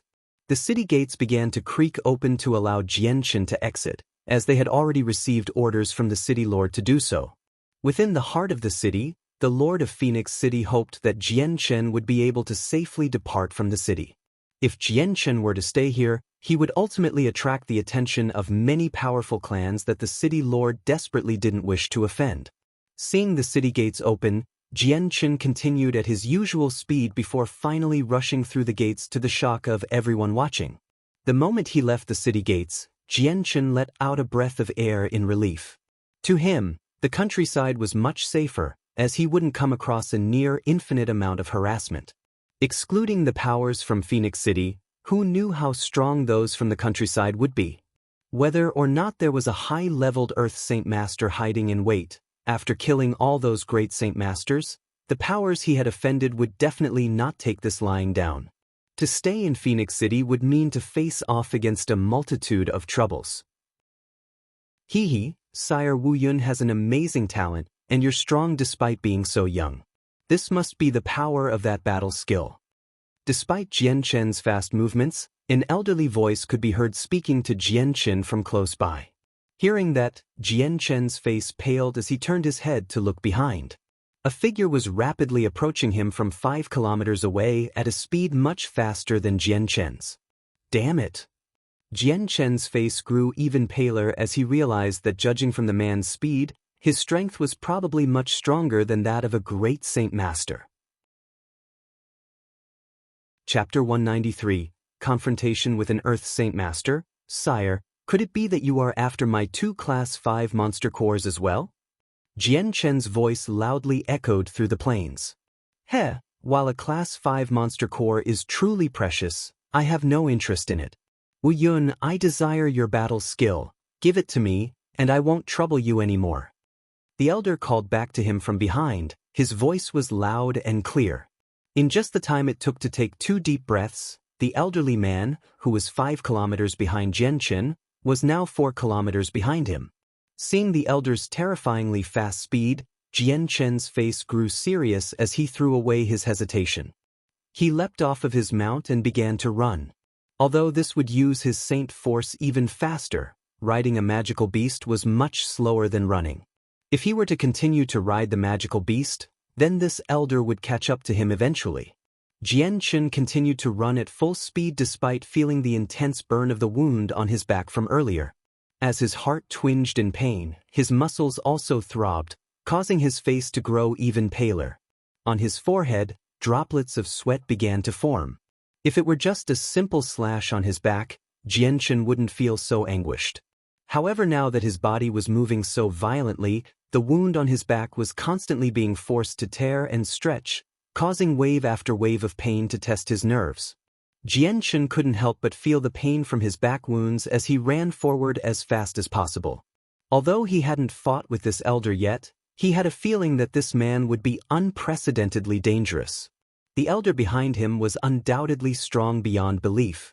Seeing Jian Chen run even faster, the elder chasing him couldn't help but sneer, "Wu Yun, you are only wasting your energy, you cannot escape me." With that, the elder began to speed up as well and flew closer to Jian Chen. 4 kilometers. 3 kilometers. 2 kilometers. The elder was unbelievably fast. In a short moment, he had shortened the distance from 5 kilometers to a single kilometer. Even with Jian Chen going as fast as he could, this was not enough to throw off the elder. With so much saint force being used to aid his escape, he was already at a critically low level. Finally, the elder was less than 500 meters away from him. In the end, Jian Chen could only stop and turn around to confront the elder. Seeing Jian Chen stop, the elder slowed down his pace as well, before stopping 20 meters away. His face still had a kind smile, but his eyes were full of a curious yet surprised color as he looked at Jian Chen. Wu Yun probably isn't your real name, but that is of no importance to me. However, being able to kill 30 great Saint Masters with only the strength of a peak Saint Master really astonished me. The elder's face had a small smile on it. Hearing the elder's kind voice, Jian Chen's brows furrowed. The sound of his voice was vaguely familiar, but he had no idea where he had heard it from. Then, a moment of realization flashed within Jian Chen's mind as he suddenly recalled a person. He said in a low voice, "Elder, if my guess is correct, you are from the Harito clan in Lust City." Jian Chen had a deep impression of the Harito clan, as they were one of the top 10 clans that had appeared within the Heavenly Phoenix auction house. The Harito clan was the clan that had purchased the first Class 5 magical beast body without being contested for it. In the end, the Harito clan had only spent 10,000 purple coins for a single magical beast body. From that moment, Jianchen knew clearly that the Harito clan had a terrifying amount of power. At the very least, even the clans far away from the Harito clan were afraid of the hegemon that was the Harito clan. The elder nodded his head. That's correct. This old man is a part of the Harito clan. Wu Yun, I only desire the battle skill you have. The 2 Class 5 monster cores I care not for. Seeing Jianchen's eyes flash, the elder snorted and continued, Wu Yun, you should hand over the battle skill. This old man won't be as easy to deal with as those great Saint Masters. Against an Earth Saint Master, you have no hope of escaping from me with your peak Saint Master strength. Earth Saint Master. Hearing this, Jianchen gasped. Although he had guessed the elder's strength to be at the Earth Saint Master earlier, that had only been a guess. Now that the elder personally verified it, he could now state this to be a fact. This elder in front of him was truly an Earth Saint Master. Sucking in another breath, Jianchen quickly calmed himself. Senior, if I don't have a battle skill, would you believe me? The elder's smile suddenly froze as his eyes grew cold and a small amount of killing intent leaked out. Wu Yun, my patience has a limit. I don't have long to squabble with you, so hurry up and hand over the battle skill. Otherwise, I will force it out of you. With this, the elder's voice paused momentarily as a small sneer took control of his facial features. If you really don't have a battle skill on you, that makes no difference to me. You will come back with me to the Harito clan and write it down for me. You will also write about how you can control your saint weapon to fly in midair. Hearing the elder, Jianchen's heart skipped a beat. There was no margin of leeway here. Unless he handed over a battle skill, this Earth Saint Master Elder would not let him leave this area. As it was now, only a fight to the death would be the best way of escaping this place with his life. Jianchen's heart knew that even if this elder wanted to kill him, he wouldn't dare try to do so before obtaining the battle skill. This made Jianchen feel truly helpless. He didn't have a battle skill at all. The others had only mistaken his law of Ziqing to be a battle skill. Having reached a decision, Jianchen didn't hesitate any longer. His legs abruptly pushed off the ground, quickly sending his body flying backwards. Recognizing Jianchen's actions, the elder had a face of disdain on it as he too, simultaneously flew toward Jianchen's direction, with both of his hands stretching out toward Jianchen's neck. The light wind sword instantly appeared in Jianchen's hand. Against this Earth Saint Master, Jianchen couldn't hold back. He would have to use his hidden trump card, the Spirit Sword. The light wind sword became a silver flash of lightning. An ear-piercing shriek split through the air as it pierced towards the Earth Saint Master. Chapter 194. Falling from a cliff. Highlight above for chapter title. Like I said, this old man will not be as easy as those great Saint Masters. Seeing the light wind sword fly at him, the elder's face sneered. His hands that were previously heading toward Jianchen moved directions and slapped against the sword. Pa! The elder's palm slapped firmly against the sword, causing it to veer away 10 meters in a perpendicular direction. At the same time, the elder's face had an expression of shock as he looked at his palm only to see that the light wind sword had caused several cuts that filled his palm with blood. Seeing the injuries on his palm, the elder became distracted and had a look of disbelief. With another deep breath, he stared at Jianchen with another curious look, but before he could say anything, the light wind sword that had been knocked away came flying back at the elder with a lightning-fast pace. The elder's face changed once more as he swayed his body to dodge 3 meters to the side. The light wind sword itself had merely stabbed through the position where he last was. Suddenly, the light wind sword immediately made a revolution as it passed by the elder and flew straight back at the elder's new position. The glare in the elder's eyes intensified as his hands filled with a blue-colored saint force as a hammer appeared. The steel hammer wasn't large. It was roughly the size of an adult human's chest. It was covered with blue-tipped barbs with a 2-foot handle that had a strange pattern engraved on it. The elder waved his hammer and smashed it against the light wind sword. Ding! The steel hammer smashed against the light wind sword with a tremendous force that caused the sword to fly far away with a large sound. At the same time, Jianchen let out a small grunt from his throat as his already pale face lost even more color, resembling a piece of paper in whiteness. Wuyun, I'll ask you one last time. Hand over the battle skill. The next time you fight me, I will not hold back. The elder glared firmly at Jianchen as he spoke. In actuality, the elder wasn't sure if there really was a battle skill on Jianchen. So in the beginning, he didn't dare try and kill Jianchen since he knew that as long as Jianchen was alive but wasn't willing to hand over the battle skill, he could still force him back to the clan where they could force it out of him. If he were to kill him, then there would be no chance of retrieving the battle skill. Jianchen stared back at the elder and bit his lip with anger. Harito clan, I will remember this. Do you dare tell me your name? The elder sneered with disdain at Jianchen's words. What? You still wish to seek revenge? Humph, for someone who hasn't even reached the great Saint Master level to want to take revenge on my Harito clan, you are an imbecile. To think you want to know my name, then there's no harm in telling you. Remember this old man is called Yen Kaiser. Yen Kaiser. I will remember this. Jianchen spat venomously. Just as he finished speaking, the light wind sword finally came back straight toward the elder once more.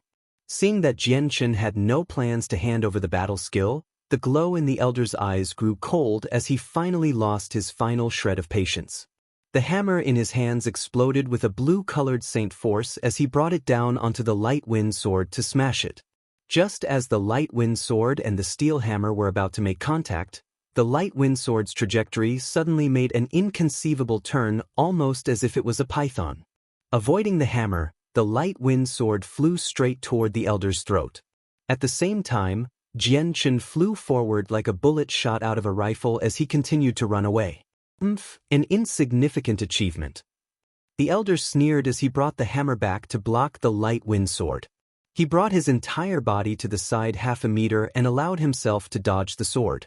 In this small moment, Jianchen had already moved 50 meters away before using his spirit to call the light wind sword back to his hand. Seeing Jianchen already 50 meters away, the elder's eyes finally released a large amount of killing intent. A mere Saint Master was nothing more than a weak ant in comparison to an Earth Saint Master, a person who he couldn't be bothered to look at in the eye. Seeing that this ant of a person was running away, this was a disgrace. When I capture you, you'll be begging to die. The elder cried out as he chased Jianchen. The speed of an Earth Saint Master was faster than that of Jianchen. In a short moment, 50 meters of distance had been shortened down to 20 meters. Then, Jianchen threw the light wind sword in his hand back at the elder with a stunning speed. Regarding this attack of Jianchen, the elder had the strength of an Earth Saint Master, but he still didn't dare disregard it anymore. His body swayed to the side and dodged the sword, but with that action, his speed had been slowed briefly. The light wind sword turned around in midair and shot straight at the elder once more. The elder had a look of anger now. The steel hammer in his hand burst with saint force as he slammed the hammer down behind him to break the light wind sword. The light wind sword changed directions once more to avoid the elder's blow. Bang! The strength behind the elder's blow was tremendous, and since he was unable to recall the hammer, the weapon struck against the ground firmly. The accumulated saint force within the weapon exploded out and left a 2-meter-wide crater in the ground. Jianchen recalled his light wind sword and continued on. Afterward, Jianchen would repeat this process. As he ran forward, he would control his sword so that it would delay the elder's forward progress. This continued for almost 2 hours up a large mountain, but ultimately, Jianchen had no other option but to stop since he had reached the edge of a cliff. After this wild dash to escape along with using his spirit to delay the elder with his sword, Jianchen was utterly exhausted. If it were not for his tremendous willpower to support him, he would have long since collapsed. After all, using the spirit sword consumed a large amount of his energy. Right now, Jianchen's clothes were already wet with his sweat and the back with his blood. Because of this waste of spirit, Jianchen was beginning to feel dizzy almost as if he hadn't slept for a week. At the moment, he wanted nothing more but to sleep. Damn it all, this is a cliff. Forcing himself to stay upright, Jian looked beyond the cliff with a heavy heart. In his eyes, there was already a look of despair. Death he was not afraid of. It was just that he didn't wish to die like this. Besides, in this world, he still had a mother he loved dearly and his two siblings that cared deeply for him, Changyang Hu and Changyang Mingyue. Disgraceful being, you can die already. At this moment, a thunderous voice boomed out from behind him. Turning around, Jian could only see the elder come straight at him with the steel hammer right about to collide with his back. Bang! Since Jian was utterly exhausted, he had no energy to dodge the elder's blow. In the end, he could only be sent flying over the cliff and into the abyss below. Seeing Jian disappear from sight, the elder's face suddenly became blank. The anger in his head suddenly cleared away as he gained clarity over his situation. At this moment, he had finally taken notice of the steep cliffside in front of him. There was a cliff here? I hit him down the cliff. It's over to my battle skill. Seeing the terrain below, the elder's expression turned remorseful. Chapter 195. Escaping from calamity, Jian lifted a heavy eyelid, only to see the blurry figure over him start to clear up. The very first thing to register in his mind was the earthen color of a roof tile over his head. There was a crack on this tile and it had cobwebs with spiders crawling all over. They were enjoying the insects that had stumbled into their webs. Jian ignored the movements of the spiders as he turned his head to look around himself. All he could see was the interior of the room he lay in with a few dark, shadowy spots. However, he could still make out the small arrangements in the room. The room was rather simple in terms of arrangements. Aside from the decades-old wooden table and stools, there was nothing else. On the floor, if it wasn't covered by slabs of marble, there were patches of earth to make up the rest of the ground. What is this place? Seeing the environment he was in, Jian grew suspicious despite being so tired.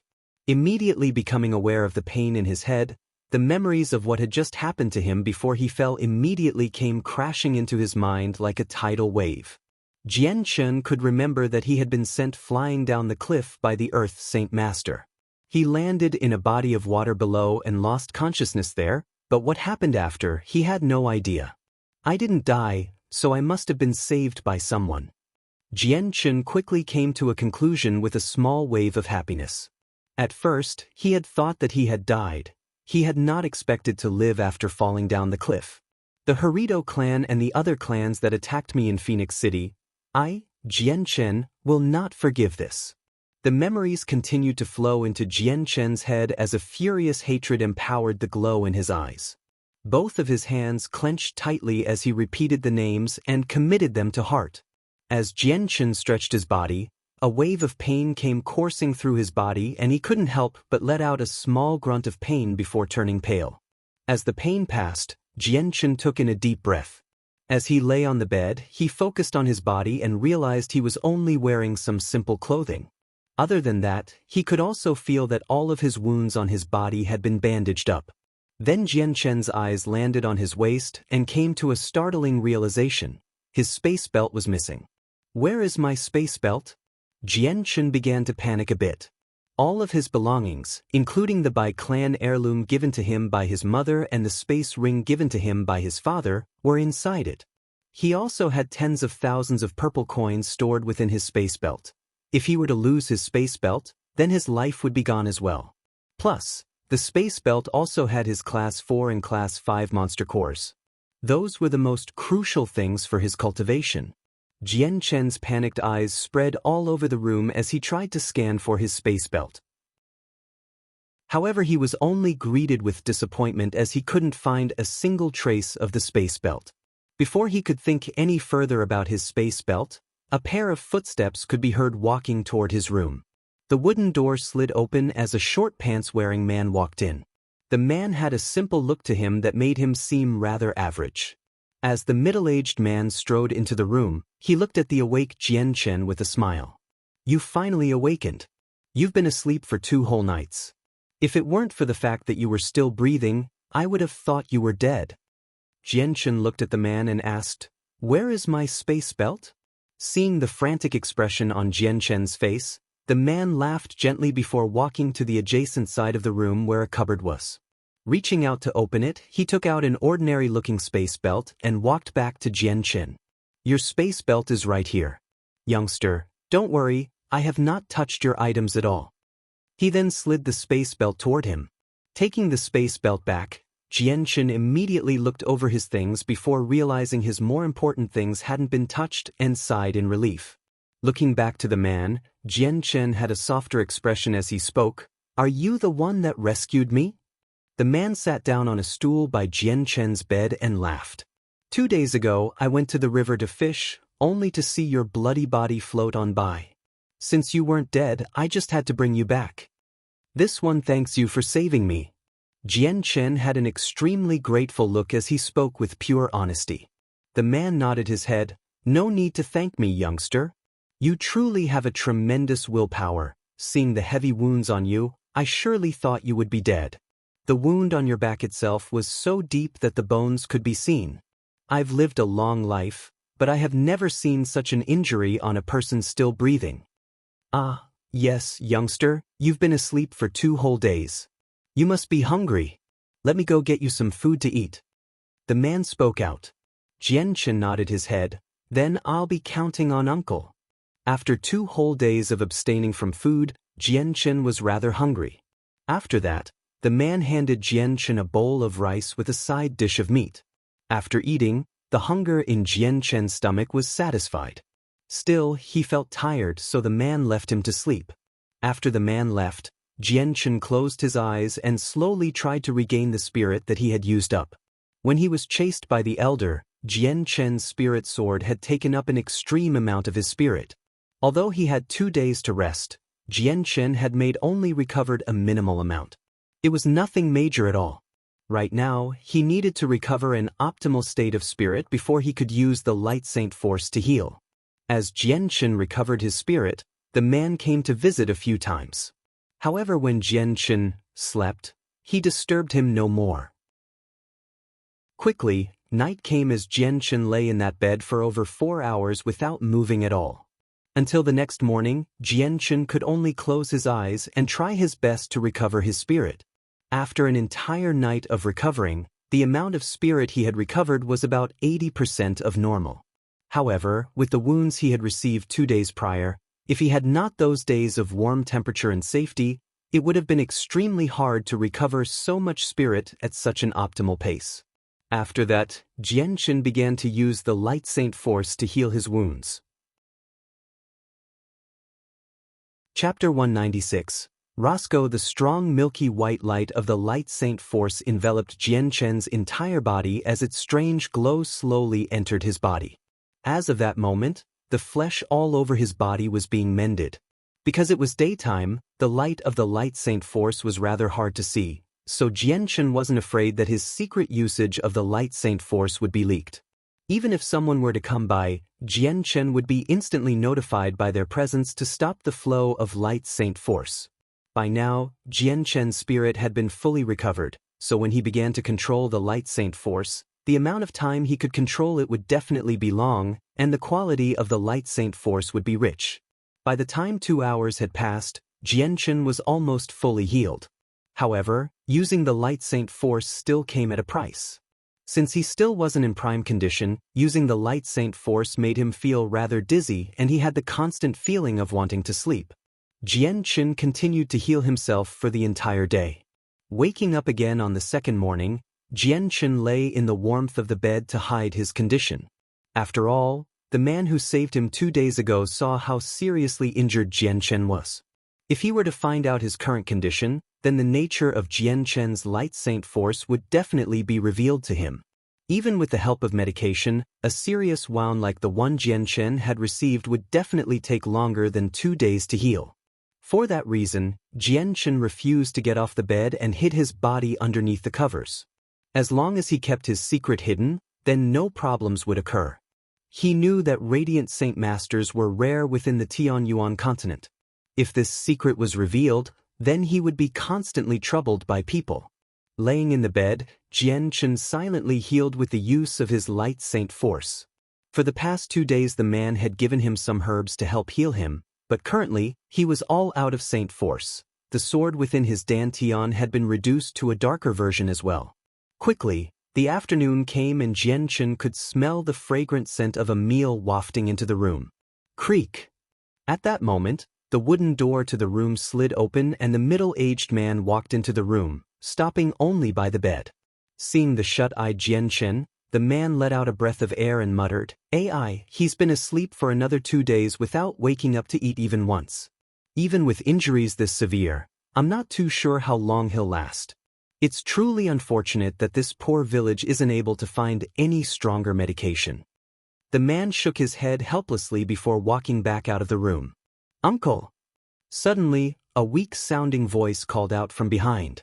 The man went rigid before whirling around to look at Jianchen and called out joyfully, "Kid, you've finally awakened. After falling unconscious again, I was afraid you'd never wake up again." Hearing that, Jianchen smiled. "This one is sorry, I've let Uncle worry." "No worries, as long as you are awake, everything is fine. At the very least your life is still well and safe." "That's right.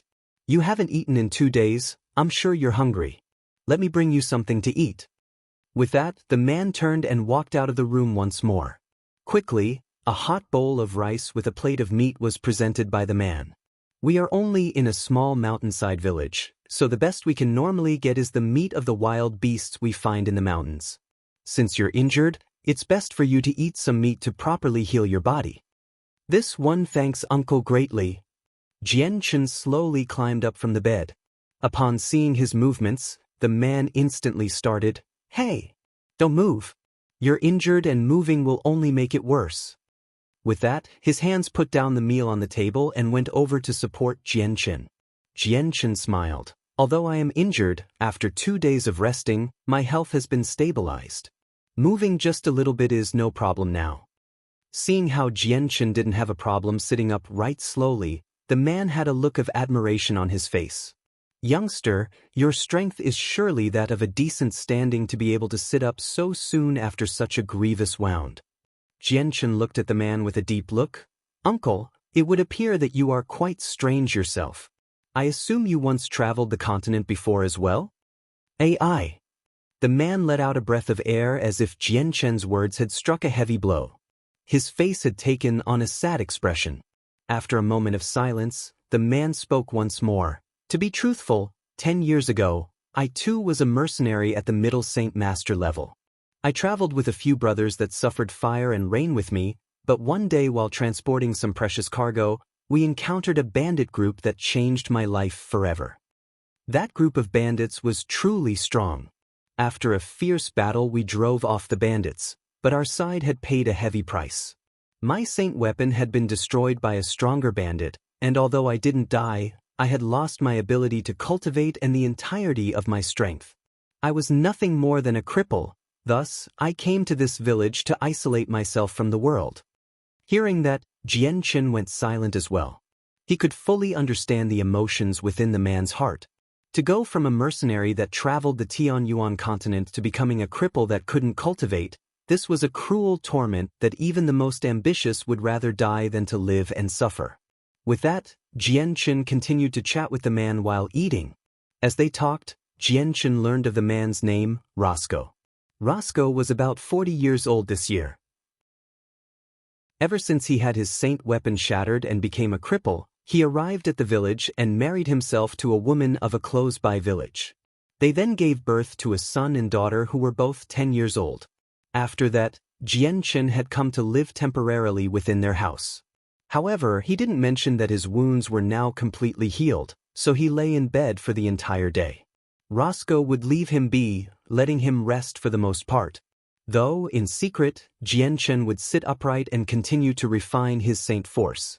Although Jianchen had spent many days refining his saint force in Phoenix City, he still hadn't completely gotten rid of the side effects from using the monster cores to cultivate.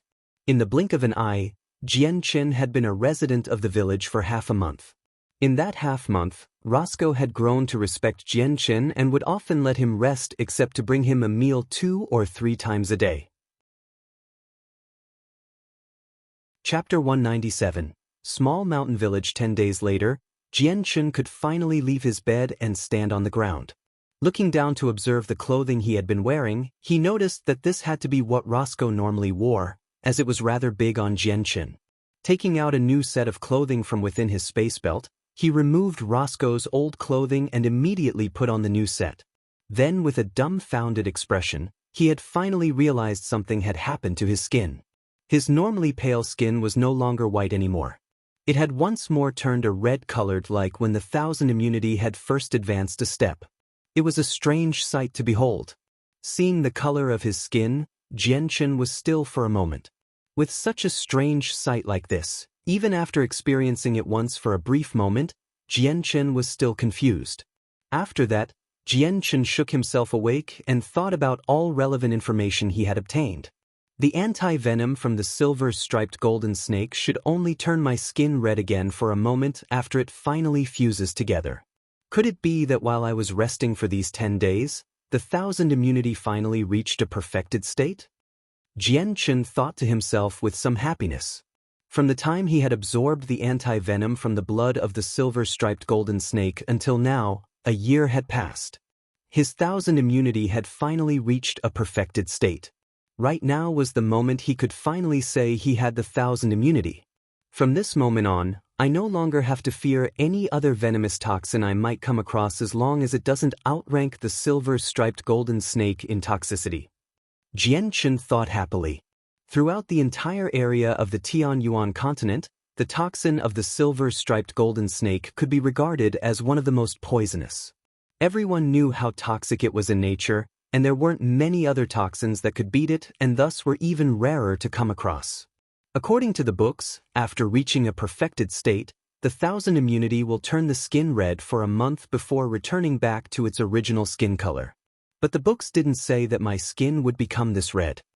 Jianchen muttered to himself. It was a shame that he didn't have a mirror, otherwise he would have been able to see how red his face had become. After changing into a new set of clothes from his space belt, Jianchen folded the clothes from Roscoe and placed them on the side of the bed before walking out. With a creaking noise, Jianchen slid open the old-fashioned door to see a good amount of sunlight splash into the room, illuminating it decently. At the moment the sun was already at its highest point in the sky, meaning it was noon. Outside the room was a small courtyard that had plenty of cobweb-like cracks running through the dirt ground. Just diagonally across from Jianchen were some wooden houses, and even another run-down shack some distance away. Under the sun, a few young children were running around and laughing while they played. Exiting the wooden house that had housed him for half a month, Jianchen had finally seen what this place looked like. It was a small village by the mountains that had more houses than the eye could see, but the residents themselves could not be seen. Roscoe, today's harvest has been quite good. It's still only afternoon and we've already caught 2 wild beasts. This will be enough to feed our entire village for a few days. Right? It seems we won't need to go hunting tomorrow. We'll be able to eat and be merry for 2 days at the least to relax. If our luck in the future is as good as our fortune today, then our future will surely be quite comfortable. The sounds of 2 people chattering reached Jianchen's ears, who turned to look at the speakers, only to see Roscoe and a few other limber-looking people walking from some distance away. Above the shoulders of 2 men was the carcass of a giant wild beast. Just looking at one of these beasts could show that they weighed 100 kilograms at the very least. At this moment, Roscoe had realized that Jianchen was standing in front of them. With a faraway shout, he greeted him, "Hey, youngster! Have your wounds healed properly enough for you to walk?" Jianchen smiled and said, "This one thanks uncle for his concern. After applying so much good medicine these past few days, my wounds have nearly completely recovered." Roscoe's companions finally looked at Jianchen for a moment before a person smiled. "Roscoe, I've heard that some time ago you saved a man from the river. Could this be the person you saved?" Roscoe nodded his head with a smile. Quickly, the men had all arrived next to Jianchen as Roscoe pointed his finger at Jianchen. "This little brother here is Jianchen. Although his age is quite young, you shouldn't underestimate him at all. His life was almost taken from him. With wounds that serious, I had believed that he would die. I didn't think that just after a few days, he would be standing right in front of us fully healed. This is something even I wouldn't be able to do." Oh, is that right? This little brother here doesn't seem that amazing. Hearing that, the few men all opened their mouths to laugh, but it was all in good nature. Roscoe looked to Jianchen. Little brother, let me introduce you to everyone. This man right here is Fang Yungang, the man here is Cheng Liran, and the one there is called Qiu Chujia. Jianchen smiled as he cupped his hands in a sign of greeting toward these newly introduced men. You've returned? It would appear your harvests today were quite good to have 2 wild beasts hunted in such a short time. At this, a womanly voice called out from behind as a simple-clothed woman with a rather ordinary-looking face walked out from one of the homes. Little brother, let me introduce you for a moment. Roscoe patted Jianchen's shoulder as he pointed at the middle-aged woman coming at them. This is my wife, Fang Hui. This one welcomes you, elder sister. Jianchen greeted her with respect. This was the first time Jianchen had seen what Roscoe's wife had looked like. Even after half a month of staying in their home, he had only been able to hear what she had sounded like. Fang Hui looked at Jianchen's face and smiled. What a handsome youth. I've long known about the youth Roscoe rescued, but this is the first time I've actually seen you. I didn't think that you'd be such a handsome youth, but why is your face so red? That's right. Little brother, for the past few days I've noticed that your face was getting redder and redder. Are you sure you're all right? Have your injuries given you some sort of illness? Roscoe asked with concern. Don't worry, uncle. This must be the after effects of the medicine I used. I'll be fine. Jianchen waved off Roscoe's concern. That's good then. Roscoe calmed himself before continuing to speak. Now's about the time to eat. Little brother, since you've healed up nicely, why don't you come eat with us? Chapter 198. A promotion in strength within a nicely cleaned wooden house. Jianchen sat with Roscoe's family around a wooden table to eat lunch. The food was rather simple, a few plates of vegetables and a big plate of wild beast meat. Roscoe had a family of 4, him, his wife and their 2 children, who were both around 10 years old. At the dining table, Roscoe and his wife continued to chat with Jianchen, while never mentioning the topic of how Jianchen came to be injured. Instead, they only talked about what interesting events had occurred within the Tianyuan continent. The continent was relatively dangerous. Roscoe's wife Fang Hui had grown up in the village and never once left it. Despite once being a mercenary, when his saint weapon had been shattered turning him into a cripple, Roscoe had lived in seclusion in this village for the rest of his life. From that moment, he had never ventured outside the village and so never heard anything new about the outside world. Jianchen had only traveled the Tianyuan continent for 1 or 2 years, and he had mainly lived in the more isolated cities and towns. However, he was able to answer the majority of the questions Roscoe and his wife had while also managing to answer the occasional questions from the children. After the meal, Roscoe led Jianchen around the village for a small tour to introduce him to the village people and get familiarized with the history of the village. This village was once called the Huang village with a history of over 100 years. 100 years ago, a family with the surname of Huang established this village with only a few settlers. Even though it had around 100 years to develop itself, it had never gone beyond 30 families. The total population remained around 100 people, and aside from the elderly, children, and the wives, there were only around 30 to 40 strong, robust men. This village had worked to survive by farming the lands, while occasionally a strong young man would hunt in the forest to kill a few wild beasts or fish for food in the river. Other than that, the village would isolate itself from the outside affairs of the world. In a single afternoon, Roscoe had led Jianchen around the entire village and introduced him to almost everyone in the village before calling it a day. At night, Roscoe brought Jianchen back to the house and the 5 people sat down at the table once more to eat dinner. Like lunch, the dinner was relatively simple with a big bowl of rice and some vegetables. At one point during the dinner, the little boy sitting next to Jianchen lifted his head and spoke shyly, "Brother Jianchen, I heard father say that you are really amazing." Listening to her brother speak, the little girl right next to Fang Hui lifted her head as well with her black eyes brimming with curiosity. This little boy was called Roger, and the girl's name was Rogue. These 2 were the children of Roscoe and Fang Hui. Hearing this, Jianchen's eyes fell upon the child and laughed. "Little Roger, The outside world is vast and there are many more amazing people than your brother Jianchen. When you grow older and stronger, Roger, you should head out to the outside world and see it for yourself. Then brother Jianchen, against daddy, who is stronger? Hearing Jianchen's answer, Roscoe's daughter Rogue couldn't help but ask with curiosity. Roscoe began to laugh before turning to look at his daughter. Rogue, don't look down on brother Jianchen. Although he is much younger than your father, he is much more amazing than me. Roscoe's wife, Feng Hui, suddenly gained a shine in her eyes as she said, Jianchen, if you don't mind our impoverished lives here, why don't you live here with us? The Tianyuan continent is dangerous, but the village here is very peaceful and safe.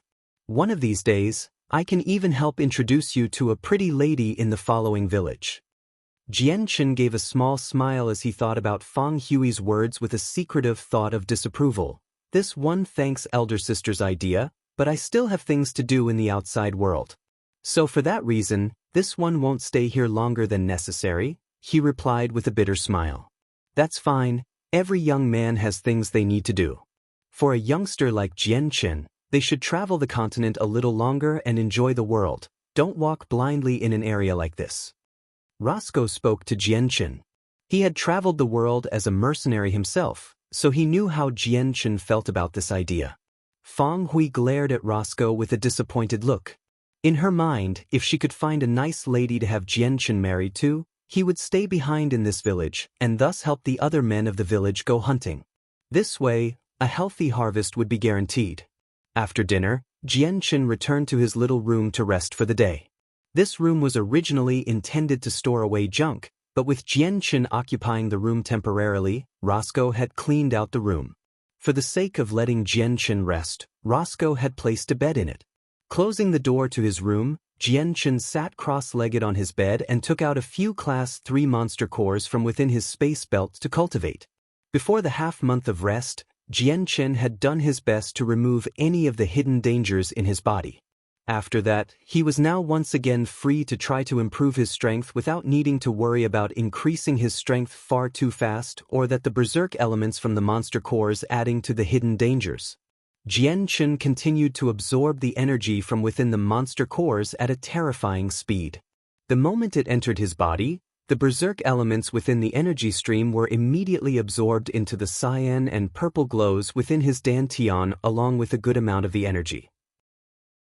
Perhaps it was because Jianchen was taking the energy within the monster core at an even faster and more efficient rate than before, but the dantian was also absorbing the energy at a larger rate than before as well.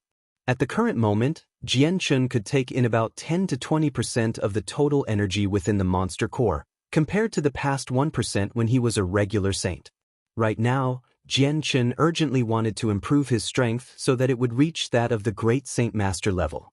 For the next couple of days, Jianchen didn't leave his room and continued to cultivate. Though he would leave to eat meals every 2 or 3 days with the family, since he was a Saint Master now, he didn't need to eat every day like the average person. Chapter 199. Another breakthrough in the blink of an eye, Jianchen had spent at least an entire month in Huang Village. In that month, Jianchen had rarely walked out from his room, choosing to spend the entire day within his room to cultivate in peace. Every 2 or 3 days, sometimes every 4 days, he would eat some meals with the family. But other than that, he remained indoors and after finishing his meal, he continued his cultivation. Heading out into the village itself was even more rare. After spending half of the month in cultivation, Jianchen's Saint Force had been readily increasing in strength at the expense of going through multiple monster cores quickly. However, he still had an ample sum of Class 3 and 4 monster cores along with the monster cores from the space belts of the great Saint Masters he killed back in Phoenix City. With so many monster cores, he wasn't afraid of running out of them. There were still 2 Class 5 monster cores within his space ring as well, which were better than over 100 Class 4 monster cores. This large amount of monster cores would definitely help bring him to the great Saint Master realm. Right now, Jianchen was at the very peak of the peak Saint Master level. The only thing preventing him from making it to the great Saint Master level was a frail boundary. At this final juncture, Jianchen didn't dare to stop cultivating. Opening his eyelids, There was a calm look in his eyes with only a small tint of emotions. It would only take another month before he could break through. It was a shame that the hidden dangers in his body before had delayed his breakthrough. As soon as he broke through to the great Saint Master level, taking revenge on the Tianxiong clan in Wake City would be possible. Taking in a deep breath, Jianchen calmed his body and took out another dozen Class 4 monster cores from within his space belt and placed them between his legs for his cultivation needs. Because he was at a critical point before the breakthrough, the amount of energy he needed was absolutely massive. At the same time, he wouldn't have time to constantly take out monster core by monster core from his space belt, so he would need to have a large amount of them on hand. With all preparations done, Jianchen held a Class 4 monster core in each of his hands as he closed his eyes and entered a state of meditation. Closing his eyes, another day again passed for Jianchen. The next afternoon, Roscoe sat with his wife and children at the table eating lunch. This Jianchen is far too hard-working at his cultivation. It has been half a month already, and he only comes out every 3 days or so to eat a meal. I don't know how he has managed to endure this, but it's been 4 days this time and he hasn't stepped out of his room even once. I'm worried he worked himself into an illness. Fang Hui looked at the closed door to Jianchen's room with a look of worry on her face. Roscoe laughed at her words. Fang you've never come into contact with Saint Force, but it is an incredible yet mysterious force. Jianchen is at the very least 100 times more hard-working than me, but he still won't work himself into an illness. As for not eating, that doesn't need to be said either. On the Tianyuan continent, the stronger experts could go 10 days without eating a meal with no problem. I myself would occasionally go without a meal with my comrades for 5 days and still be able to fend off the bandits with the ferocity of a dragon and the vitality of a tiger. Fang Hui stuck her nose up in disdain. You are you, and Jianchen is Jianchen. Don't forget that time was when you were 30 years old. Jianchen is only a 20-year-old youth with a physically weaker body. In what way can his body compare to your stature at that time? Roscoe let out a sigh and replied, Fang you've never walked the continent, so you won't know how this works. Let me explain this to you. A person's strength is not determined by how old a person is. A few men with talent but no hard work could condense their saint force into a saint weapon after a lifetime, and a few men with the talent and even the resources may never be able to reach a high level. Take our Huang village for example. After over 100 years, the strongest person in the village has only been a great saint at the most. Many of the academies within the Tianyuan continent have standards in which a great saint is the minimal level for graduation at the very least. There's even many men that aren't even at the age of 30 that have the same level of strength as our village head. Fang Hui nodded her head as if she understood. Although what you say seems right, Jianchen's strength can't be said for certain, he is still far too young. Just as Roscoe was about to open his mouth to explain once more to Fang Hui, a strong gale suddenly flew out from Jianchen's room, causing dirt to fly everywhere, including the food on the table. Crap, how could there suddenly be a large gust of wind? Roscoe cried out before bounding to the door to close it. Woo! Mum, my eyes has dirt in it I can't see. Rogue buried her face in her hands and began to cry out with tears. Fang Hui hurried on over to where Rogue was and began to comfort her. Hush, don't cry, your mother is here. Let mother help you clean out your eyes, open them slowly for me. Roscoe looked back to the table where all of the dishes were now filled with dirt with some confusion before speaking seriously to his family. You should all stay here, I'll go and check. This gale was far too sudden, this must be an omen for danger. Rapidly opening and closing the door, Roscoe headed out. Outside, the sudden gale had caused trouble everywhere. Dust flew around the sky and covered it so that the fierce sun above it could barely shine down below with the exception of a few weak rays of light. Some of the clothes that were hung outside to dry had been sent flying into the air and fluttered away. Even the tiles on the roofs had been lifted by a small degree while some of the older huts had been completely demolished by the gale.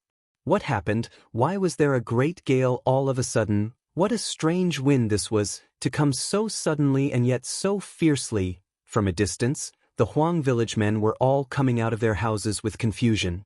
Roscoe looked around before his eyes landed upon the little room Jianchen was cultivating in. His eyes narrowed as he realized that the dust had all blown out from the direction of his room.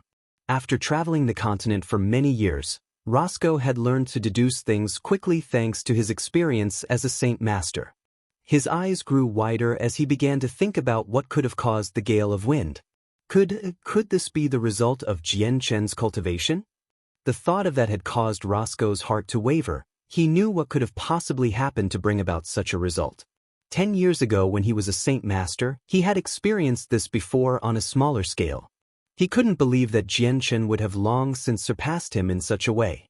What a mistake in judgment, to think that such a youngster would be far past the Saint Master realm. He has to be at the great Saint Master realm by now, Roscoe thought. Even though he was a cripple, his experience was far more than enough to understand what Jianchen had just done. Look everyone, the wind's coming from that direction. An elderly voice called out as everyone looked at the direction of the finger the elder was pointing at.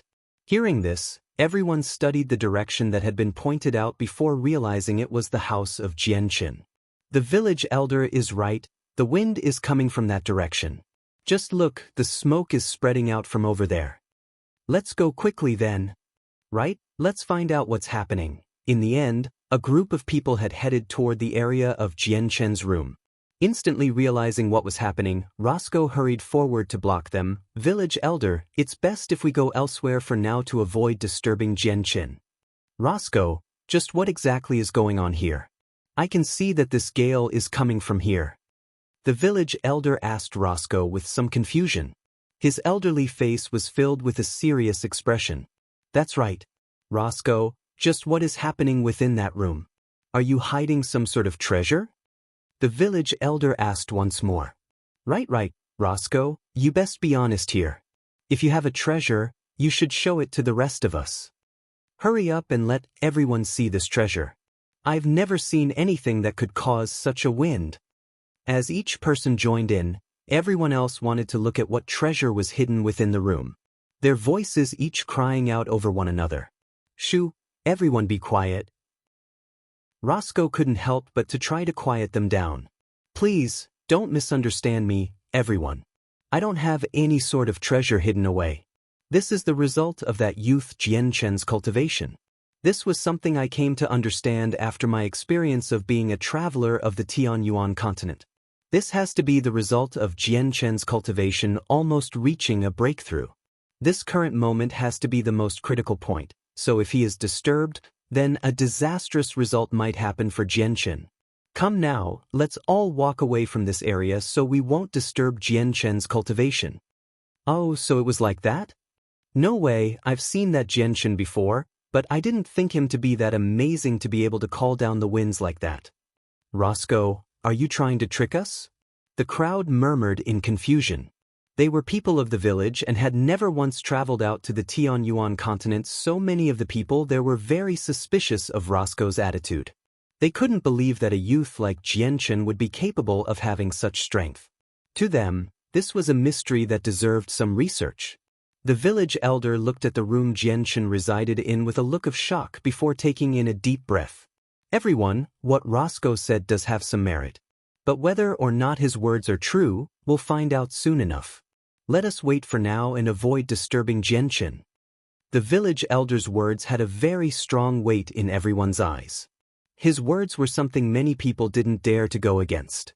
Silently, everyone began to walk back, no longer walking toward Jianchen's location. The gale of wind continued to wreak havoc within a smaller range of a few hundred meters, which was still enough to cover the entire village. Everyone backed away another 50 meters and watched for a little longer. After a while, the elderly, children, and women all left and the middle-aged men stayed to observe the mysterious dust storm. Right now, there were about 100 people within Huang village.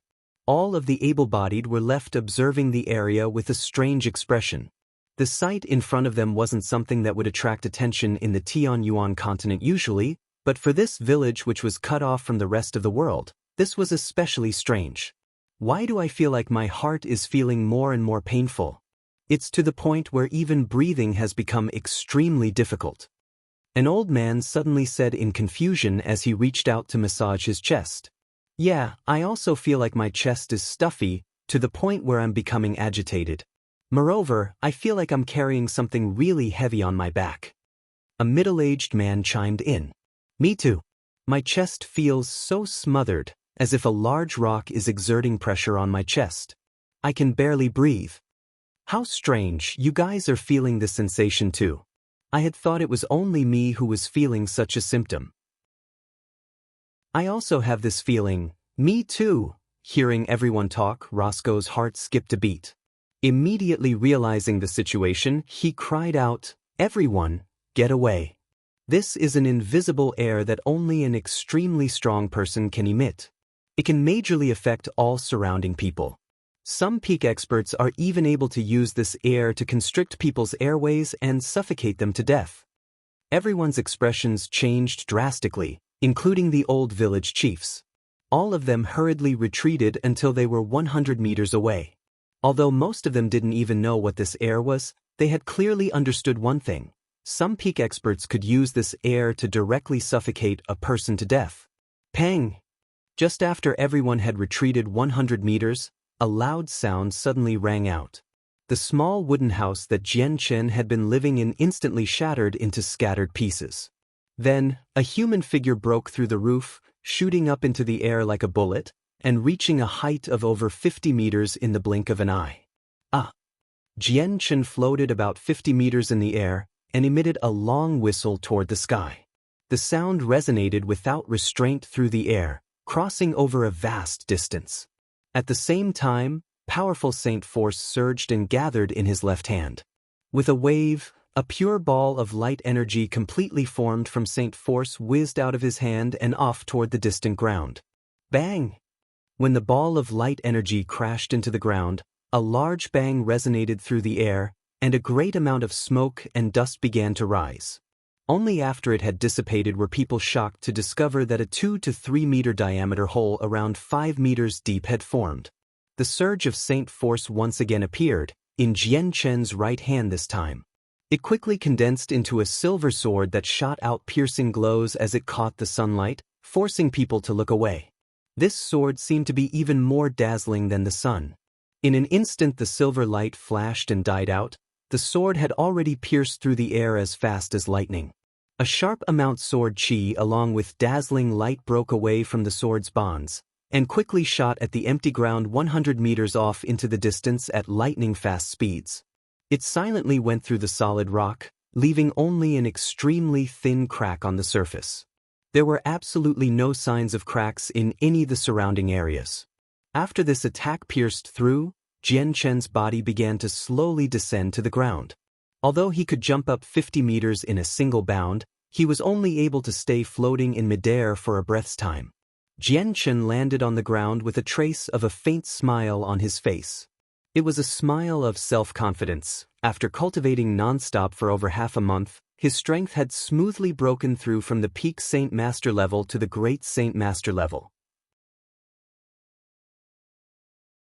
Chapter 200, Misfortune. 100 meters away, every single person within the village looked at Jian Chen with a look of utter shock.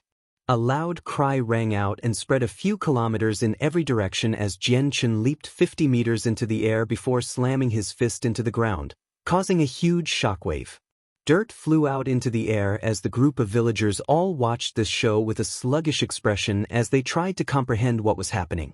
It could be said without exaggeration that this display of strength was far beyond the knowledge of anyone here. They were after all people of a village that had never traveled the continent or come across any knowledge of how strong a saint had to be in order to cause such an effect. Even their village elder, who was a great saint, only knew of information from the outside world by word of mouth. To see Jian Chen leap 50 meters into the sky before bringing his fist down to create a 100-meter crater was definitely a first for him. At this moment, each villager's face was filled with looks of extreme shock yet also full of worship. There was a large amount of respect within their eyes mixed with their initial disbelief. Even though they had seen this terrifying event with their own eyes, they still couldn't believe what they were seeing. A single youth not even over the age of 20 had caused such a scene of destruction. Feeling the surge of saint force reverberating through him, Jian Chen's heart swelled with a large amount of confidence. With his current strength, although it still wasn't enough to defend himself completely against an Earth Saint Master, but against a group of great Saint Masters he wouldn't be forced to constantly run away and wouldn't have to use his spirit sword as his last resort. Jian Chen looked at the light wind sword in his right hand. After his ascension from the Saint Master level, he could clearly tell that his light wind sword had also undergone some changes. His current sword looked to be even shinier than before. The blade was almost similar to the speckless reflection of a mirror that distributed a white glow of brilliant light. The sword glow that appeared over his sword didn't seem like anything too remarkable at first, but the glow alone could split stone and smash metal with a power unimaginable to anyone.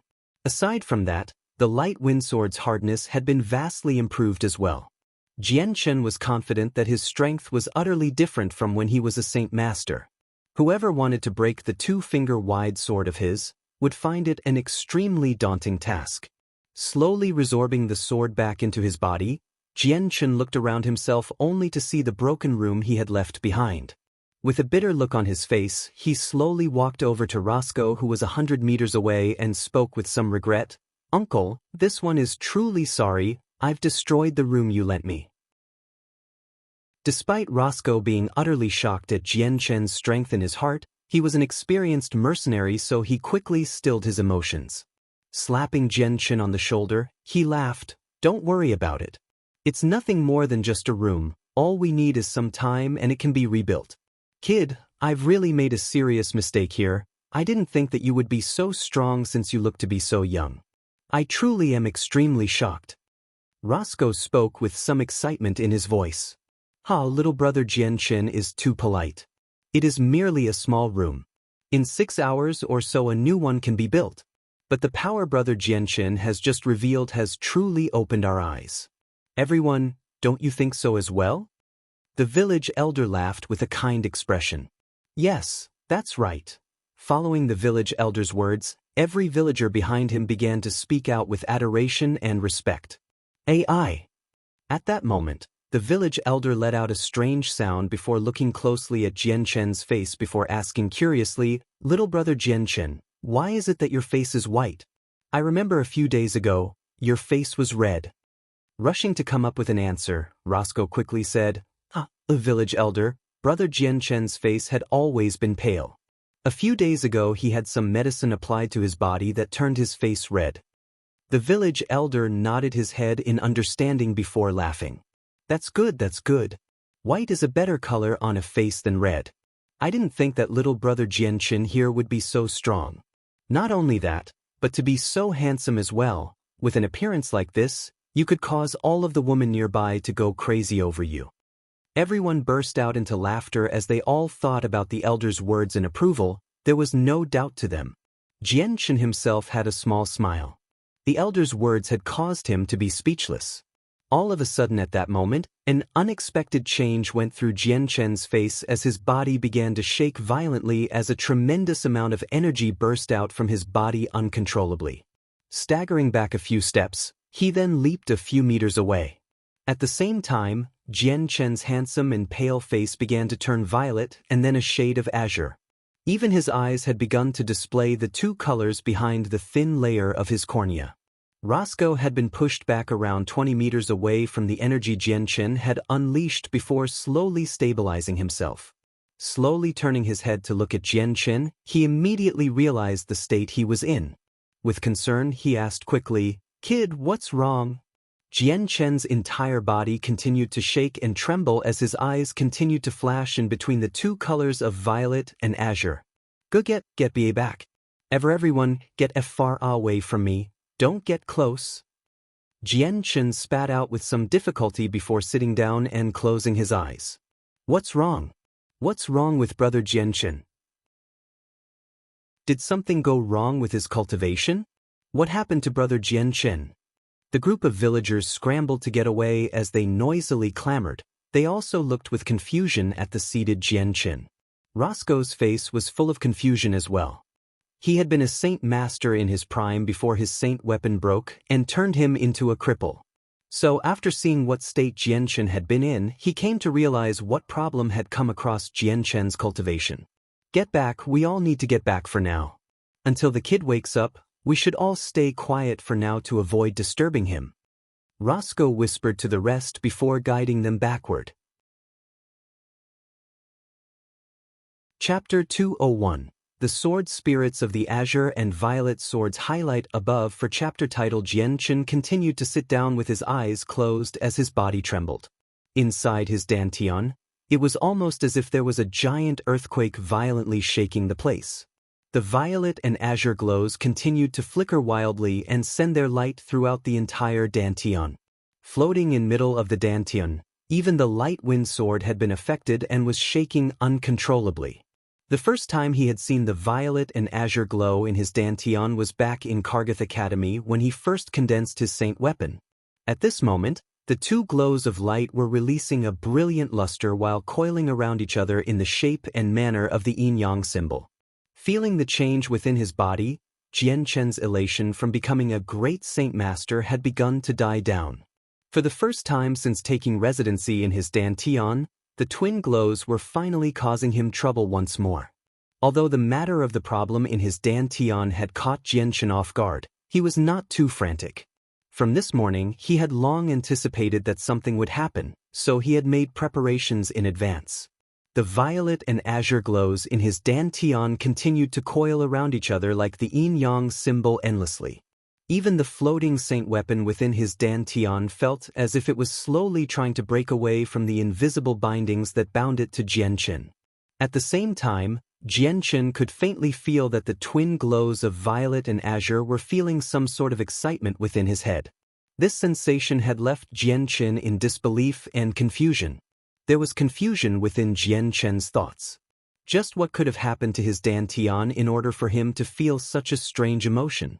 This has only happened once, back when he had come across the strange white stone back in Wake City. This feeling was rather fierce, and Jianchen also thought that it seemed very deep. Although his mind was baffled, Jianchen simply didn't have any time to sit around and ponder.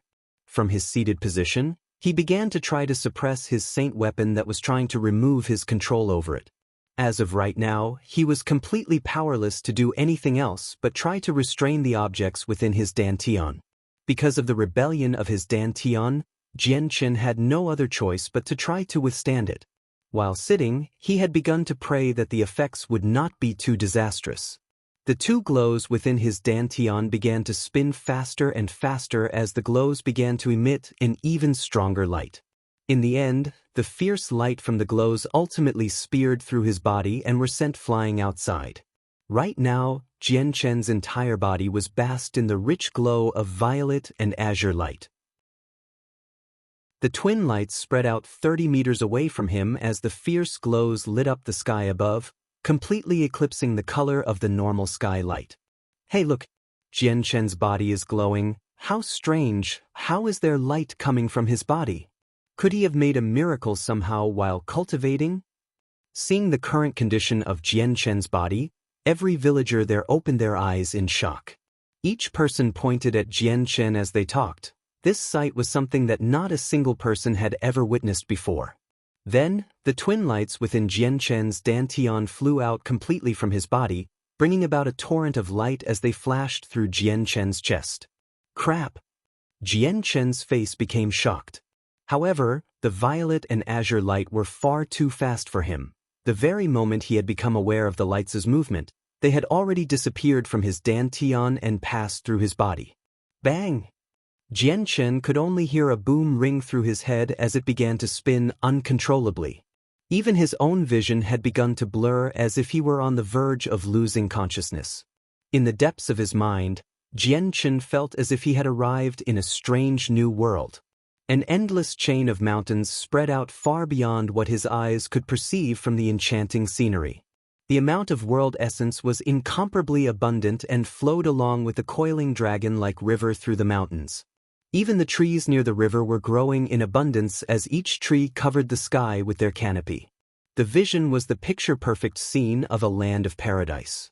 At that moment, a violet and azure-colored light shot through the sky like a falling star, leaving a trail of dazzling light. The speed it was traveling at covered countless miles in a single second. The lights were still twisting and coiling around each other as if they were lovers in the sky. In the midst of the violet and azure light, the faint outline of two mysterious swords could be seen. One was a violet color and the other was an azure color. Ziying sword, Qing Sua sword. Upon seeing these two spiritual swords, Jianchen somehow instantly exclaimed the names of the swords. From this strange world Jianchen was in, he could feel a major difference in his body on the outside. His body continued to emit the two violet and azure glows of light, before forming the two swords 10 meters above his head. From far away, it was almost as if two incomparably large swords had stabbed into Jianchen's head. At the same time, a strong amount of sword aura condensed outside of his body and covered the sky, yet it was also transparent enough to look like a cloud. 100 meters away, the villagers were all looking sluggish once more. No one dared to blink and instead stared at the violet and azure-colored spiritual swords above his head. To the villagers, this sight was far too mystical. A far distance away from Huang village in a large palace, a crane-haired elder floated 3 meters above the ground in a sitting position with his eyes closed. At this moment, the elder suddenly opened his eyes in a single instant. Two mysterious glows of light flashed outward as if penetrating the space in front of him with a chilling stare. As if he could see through the building he was in, his eyes stared out at the outside scene. What a strong qi! Just what is this and why haven't I seen such a thing before? The elder furrowed his eyebrows as his mind raced with his thoughts. Could it be that somewhere, another peak expert has appeared? Within a small mountain village, a patched-robed elder suddenly lifted his head up from his farm fields and looked off in the direction of Huang village with a calm look. This is sword aura, an abnormally strong sword aura. Who could have reached such a pinnacle in the way of the sword and yet remain unknown to me? Could I have lived in seclusion for far too long in the Tianyuan continent to miss the arrival of a new expert? The elder murmured with some shock. At the same time, from every corner of the Tianyuan continent, many peak experts began to feel the unbelievably strong amount of sword aura with astonished looks. At Huang village, Jianchen had already been sitting in his current position for 2 hours. Everyone in the village had already gathered 100 meters within the area and were talking about the two violet and azure-colored swords above Jianchen. Everyone, look! There's movement! Suddenly, someone within the crowd cried out. Everyone turned to look only to see the violet and azure sword above Jianchen's head gradually dim before completely disappearing from sight. Not too long after, Jianchen slowly opened his shut eyes and had a look of utter disbelief on his face. Taking in another deep breath, Jianchen slowly stood up. Although only 2 hours had passed, he had somehow managed to learn of many things during this time. After all this time, he had finally figured out the existence of the violet and azure lights in his dantian, a problem that he had been perplexed by ever since they first appeared. However, Jianchen found the truth of the situation hard to believe. Even though it was something he had decided, he was still momentarily unable to accept it. Roscoe slowly approached Jianchen after observing him from afar before speaking with concern. "Kid, are you fine now? What exactly made you so shocked?" Jianchen slowly shook his head. "I'm fine, uncle, just a little tired. Could you possibly find me a spare room to sleep in for a moment?" Hearing Jianchen's words, Roscoe let out a breath of air. At the very least, he had confirmed that Jianchen wasn't injured in any noticeable way. "As long as you're fine, then that's no problem. I'll have the village prepare another room for you by the edge of the village so no one will disturb you.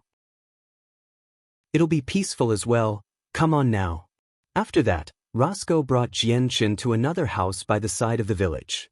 Inside the house, there was no furniture at all, not even a bed. Declining Roscoe's suggestion of getting a bed, Jianchen hurriedly thought of an excuse to have Roscoe leave along with the other people. The light within the room wasn't all that bright, but Jianchen sat on the ground and began to digest the information he had learned today. After that miraculous display, Jianchen had finally understood the meaning behind the violet and azure-colored lights. They were in fact the sword spirit of the deity swords, the Ziying sword and the Qing Sua sword. Both swords had the power to cause mass destruction. These two sword spirits were the equivalent to the primal state of chaos. From the leaking amount of yin-yang qi in the world, they had eventually evolved to finally attain a sentient form. Then after using the power of an immortal, they had gathered the richest amount of yin-yang qi to refine themselves into the violet and azure soul swords. Even after that, they took the endless amount of world essence and poured it into their own blood to fully refine the soul swords. After the completion of the swords, the world began to shake and the heavens started to rain thunder as if to announce the advent of these weapon deities. The parents of these two swords were basically the yin and yang itself along with the special ingredients used to make the sword. Therefore, these two swords came to be known as the yin-yang swords. Qing Sua as the yin and Zi Ying as the yang. These two swords were an absolute pair. When the violet and azure swords came together under one, then the yin and yang energy would flow together and would have an absolutely terrifying power of destruction. These swords were even rumored to be able to split the heavens and sunder the earth with a power like no other. Chapter 202. The Violet and Azure Sword Qi. The parents of these two swords were basically the yin and yang itself along with the special ingredients used to make the sword. Therefore, these two swords came to be known as the yin-yang swords. Qing Sua as the yin and Zi Ying as the yang. These two swords were an absolute pair. When the violet and azure swords came together under one, the yin and yang energies would flow together and have an absolutely terrifying power of destruction. These swords were even rumored to be able to split the heavens and sunder the earth with a power like no other. Although the violet and azure swords together were capable of splitting the heavens and earth. However, since the swords were yin and yang, they naturally fought against each other like water to fire, making it difficult for them to harmonize. If in the process of mixing the two and there was an imbalance of yin or yang, there would be chaos that would devour all. Not only would they harm the enemy, but the owner as well. In the best case, only a small amount of injuries would be gained. However, in the worst case, the person would die. Long time ago, the violet and azure swords had been utilized by their owner in a massive war. In the end, the owner had failed to harmonize with the two and caused tremendous damage to both him and the swords. Ultimately, the swords had been destroyed and left behind two pieces of primal chaos. The remaining amount of yin-yang qi that had flowed in the world had formed the two to become a pair of sword spirits who hid in a spiritual vein underground to recover. This piece of information had been transmitted to his head by the violet and azure sword spirits by a mysterious method, almost as if by some sort of mental communication.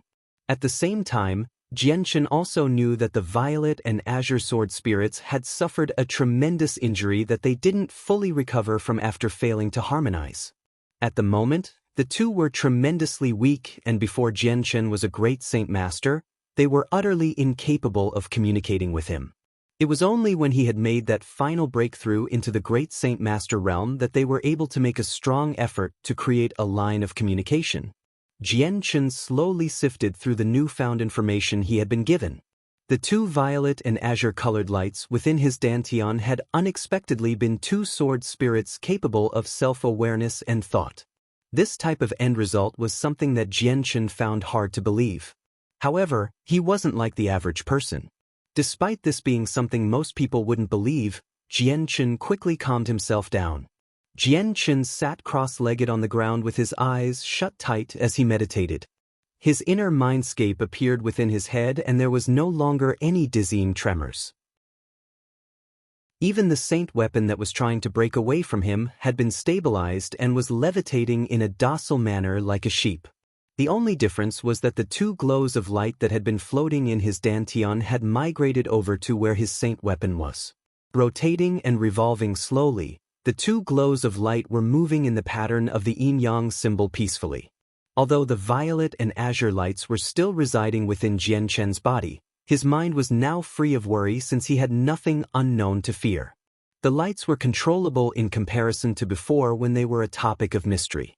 When he didn't know anything about them, Jianchen had been constantly on the edge of fear, but since that was over, he could finally say he understood the mystery and could now focus on something else. At this moment, Jianchen was incredibly relieved. This was the first time since he had become a saint that he felt so relaxed about the two lights in his dantian. Slowly opening his eyes, there was a faint smile on his lips. He raised his right hand slowly only to see a violet and azure light appear within the palm of his hand before being swallowed back into his hand. The two lights spiraled and coiled around each other like old lovers, yet they never touched. No matter how much Jianchen moved his hand, the two glows of light never made contact. The two glows of light were the representatives of the sword spirits. At the moment, Jianchen was able to bring out a small portion of the sword spirit's power. Although the power in his hand from the two sword spirits didn't seem very remarkable, Jianchen could sense that these two glows had a terrifying amount of sword qi accumulated inside. It was only a small sliver of the sword spirit's true power, but it was more than enough for Jianchen to shiver in awe. The sword qi of the sword spirits had already regained its original nature. From the outside it couldn't be sensed, but the violet and azure glows were actually formed out of pure sword qi. With the help of the sword spirits, my strength has improved once more. Even if I were to fight against an Earth Saint Master, I would be able to fight for over 300 blows with the assistance of the sword spirits. Looking at the violet and azure sword qi surrounding his hand, Jianchen spoke to himself happily. The appearance of the sword spirit made Jianchen happy since not only were his questions answered, but he now had a new source of strength to improve himself. Jianchen continued to mutter happily to himself in his room before calming down after some time. Patting down his clothes, he stood up to walk out of the room. 50 meters away from the room, the entire village was all gathered around and listened carefully in case something could be heard. At the urging of Roscoe, not a single person had uttered a loud sound and began to get a little farther away to avoid Jianchen.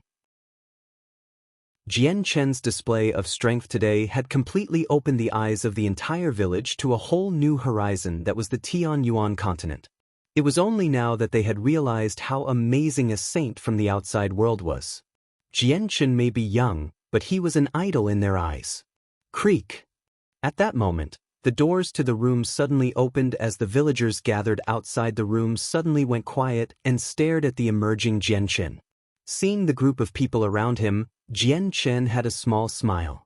It had only been an hour since he had gone into the room. "I'm fine now, everyone can rest assured. Seeing everyone come here because of me, this one is truly sorry and hopes that everyone understands." Jianchen cupped his hands together in an earnest apologetic manner. The moment after Jianchen finished talking, Roscoe immediately broke the silence from the villagers. "Kid, everything is okay if you're fine." He spoke with relief.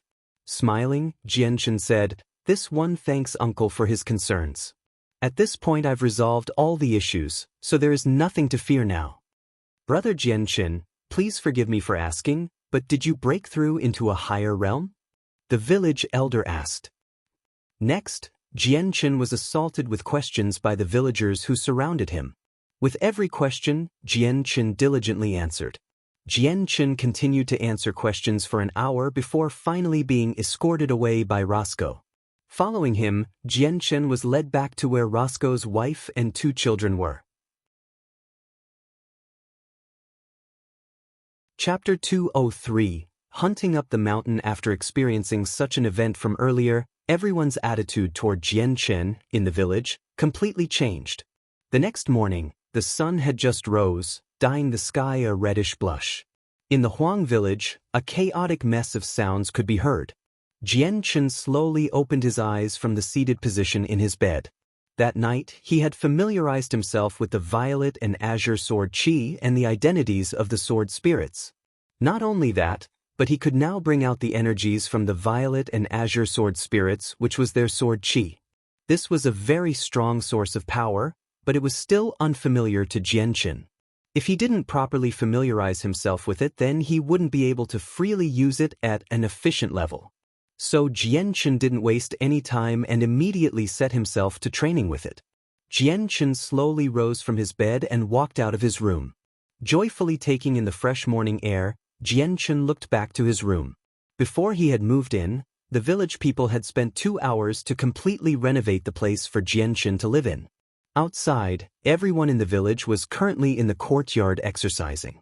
Not too far away, Roscoe's son, Roger wielded a wood-chopping axe as he slashed continuously into empty space in front of him while shouting out in a loud voice.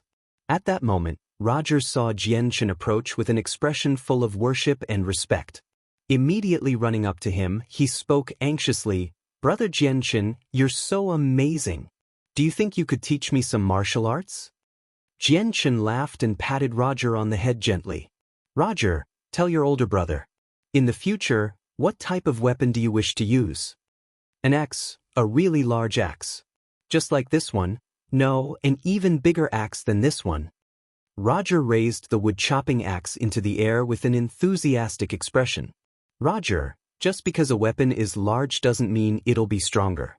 The larger a weapon is, the harder it is to control. When you become a saint, you cannot be sloppy when you condense your saint weapon. You must control the saint force within your body to form a saint weapon to a size that you are comfortable with. Understand?" Jianchen's face was exceptionally serious. This question was very important since it could impact a person's life and his entire fighting strength. "And Roger understands now." He chirped with an obedient nod of his head. "Roger, your brother here isn't proficient with an axe, so I cannot teach much. But brother can still teach you a basic amount of the foundations." After that, Jianchen explained a few basic principles of cultivation regarding martial arts. These topics were very important to Roger as well as being very practical. After all, if a person wanted to have achievements in the future, not only did one need talent, but they also needed a mastery of the foundation. That foundation was utterly indispensable. If one were to carelessly increase his strength in a sloppy manner, that manner would severely damage both their foundation and their fighting strength. In Jianchen's past world, he had fought against many axe wielders, so he had a rough understanding of how it worked. However, teaching Roger these things at this moment was far too early. Jianchen continued to teach Roger for an hour before finishing the training session. After that, Roscoe and a few weapon-wielding men walked up to him from some distance away. Arriving at Jianchen's side, Roscoe laughed. "Kid, what brings you up so early in the morning?" "Ha, you've been here for a month, but this is the first time I've seen you up so early." Jianchen returned his laugh and looked at the men holding weapons behind Roscoe. "Uncle, from the looks of things, you're going up the mountain to hunt?" Roscoe nodded his head and replied, "Correct. The meat we had in the village is all but gone, so we need to go hunting once more." "Haha, if Jianchen has some free time, why don't you come with us to go hunting for some wild beasts? You're quite amazing, so with you, our harvest will definitely be bountiful." A middle-aged man right next to Roscoe laughed with kind eyes. He stared at Jianchen. Jianchen nodded his head. "I found myself with some spare time, so I might as well go with everyone to learn how to hunt some wild beasts." After a month of residing within Huang village, Jianchen hadn't helped the village in any way. Now that he was completely healed and had some ideas of leaving, he wanted to help out the village first to repay for the kindness they had shown him. After hearing Jianchen's response, all of the men ready to go hunting had happy expressions on their faces. Each one of them had personally witnessed Jianchen's strength. They knew that he was strong beyond belief, so right now, everyone thought that this trip would be an exceptionally rich harvest. Afterward, Jianchen followed the group to the mountains. Although these mountains were very far from the magical Beast Mountain range near Wake City, they were not small in size. The mountains were filled with tall grass and had wild beasts roaming about occasionally. Though, Class 1 magical beasts were rare to come by. There were 7 people in total. Aside from Jianchen, there was only one other person that had a fully condensed saint weapon. The other 5 and Roscoe just carried iron weapons. The deeper parts of the mountains contain a large amount of wild beasts. One of the men spoke while they traveled on the road. He was the only other man who was a saint, named Kratos. Unfortunately, his cultivation was rather mediocre and he had no source of monster cores to supplement his cultivation. Not only that, but he was not diligent in his cultivation, so even though he was around 50 years old, he was only at the level of a saint. For the moment, the group continued to walk slowly while carefully paying attention to their surroundings just in case a wild beast were to make its presence known. The beasts appeared at random and were dangerous enough to this group that they could harm to some of its members. Jian Chen followed the group silently. His eyes occasionally swept around them and his ears trembled with the sounds of activity. Everyone carefully traveled forward for some time before Jian Chen's face suddenly gained a smile. Bending down to pick up a stone, he shot it to the side with the speed of a bullet. Suddenly, a sound could be heard 20 meters off in the tall grass to the side. With the sudden movement, Roscoe and the others grew even more anxious and clenched their weapons in preparation to fight. Seeing the nervous expression on their faces, Jian Chen couldn't help but continue to smile. Waving his hand, he spoke, "No need to be worried, just come with me." The group of men followed Jian Chen through the patch of tall grass only to see a 2-meter-long body on the ground with blood pouring from its head. This is a tiger.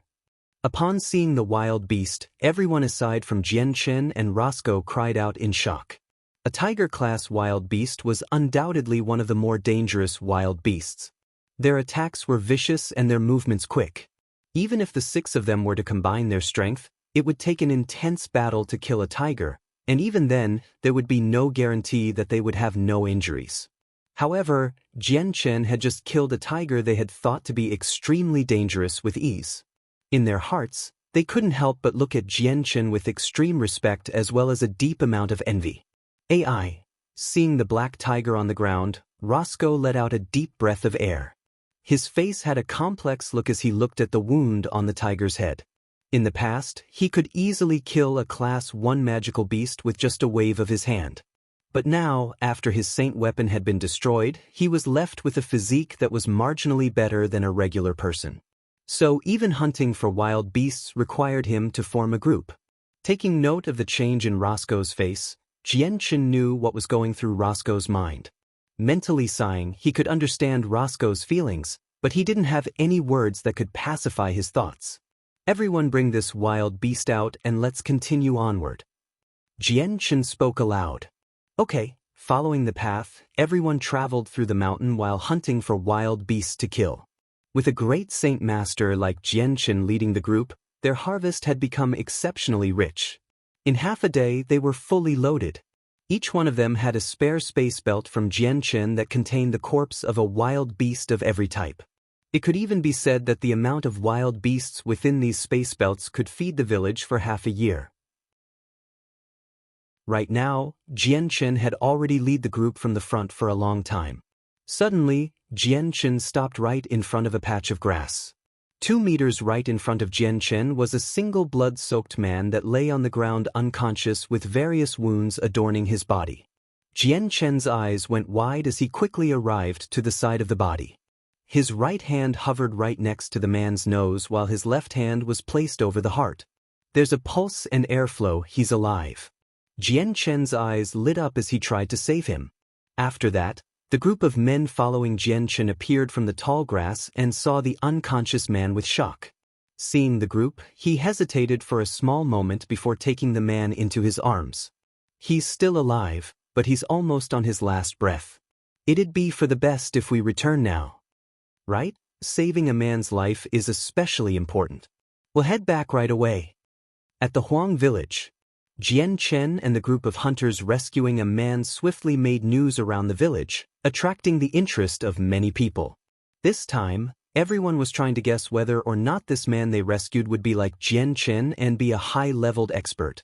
Within the small room of Jian Chen, 20 people were gathered around and talked among themselves. Within the room, the man Jian Chen rescued lay on his bed with a small glow of white light surrounding him. Right now, Jian Chen was using the Light Saint Force to heal his wounds. The chances of his ability to use the Light Saint Force like a Radiant Saint Master being exposed were a lot lower since it was daytime. Chapter 204 Ming Dong highlight above. Although the man Jian Chen had rescued wasn't dead, he was still on the verge of dying. This small mountainside village wasn't able to find any sort of high-quality medicine to help treat the man's wounds, so Jian Chen could only rely on the Light Saint Force to save his life. Under the treatment of the Light Saint Force, Jian Chen was able to force the man away from the beckoning of Yanluo Wang. Just as his health stabilized, Jian Chen stopped using the Light Saint Force since he had no desire to reveal that he could utilize the Light Saint Force. That also meant the man's wounds would not be healed in a single motion. Standing in front of the bed, Jian-Chen looked over the man only to see the blue robes he was wearing. From his appearance, the man looked to be around 28 years old and was quite handsome. Suddenly, the youth's eyes began to blink open as the pupils inside searched all around. Finally, his eyes landed upon Jian-Chen with a confused look before realizing that he was safe. "Are you the one who saved me?" he asked Jian-Chen weakly. Nodding his head, Jian-Chen replied, "That's right, it was me. Many thanks for saving me.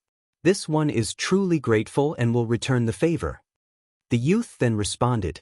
Jian-Chen gave a small smile before saying, "For now, don't say anything, let alone repaying me. I too was saved by someone, so like you, we are quite similar." The youth had a mild smile on his face as he heard those words. "This one is called Ming Dong. Might I know how to call my benefactor?" Jian-Chen sat on a stool near the window and replied, "You can call me Jian-Chen, no need to call me benefactor. Your wounds are still very severe. If it weren't for me bringing you down the mountain and using some medicine, you would have woken up at the Yellow Springs in half a day."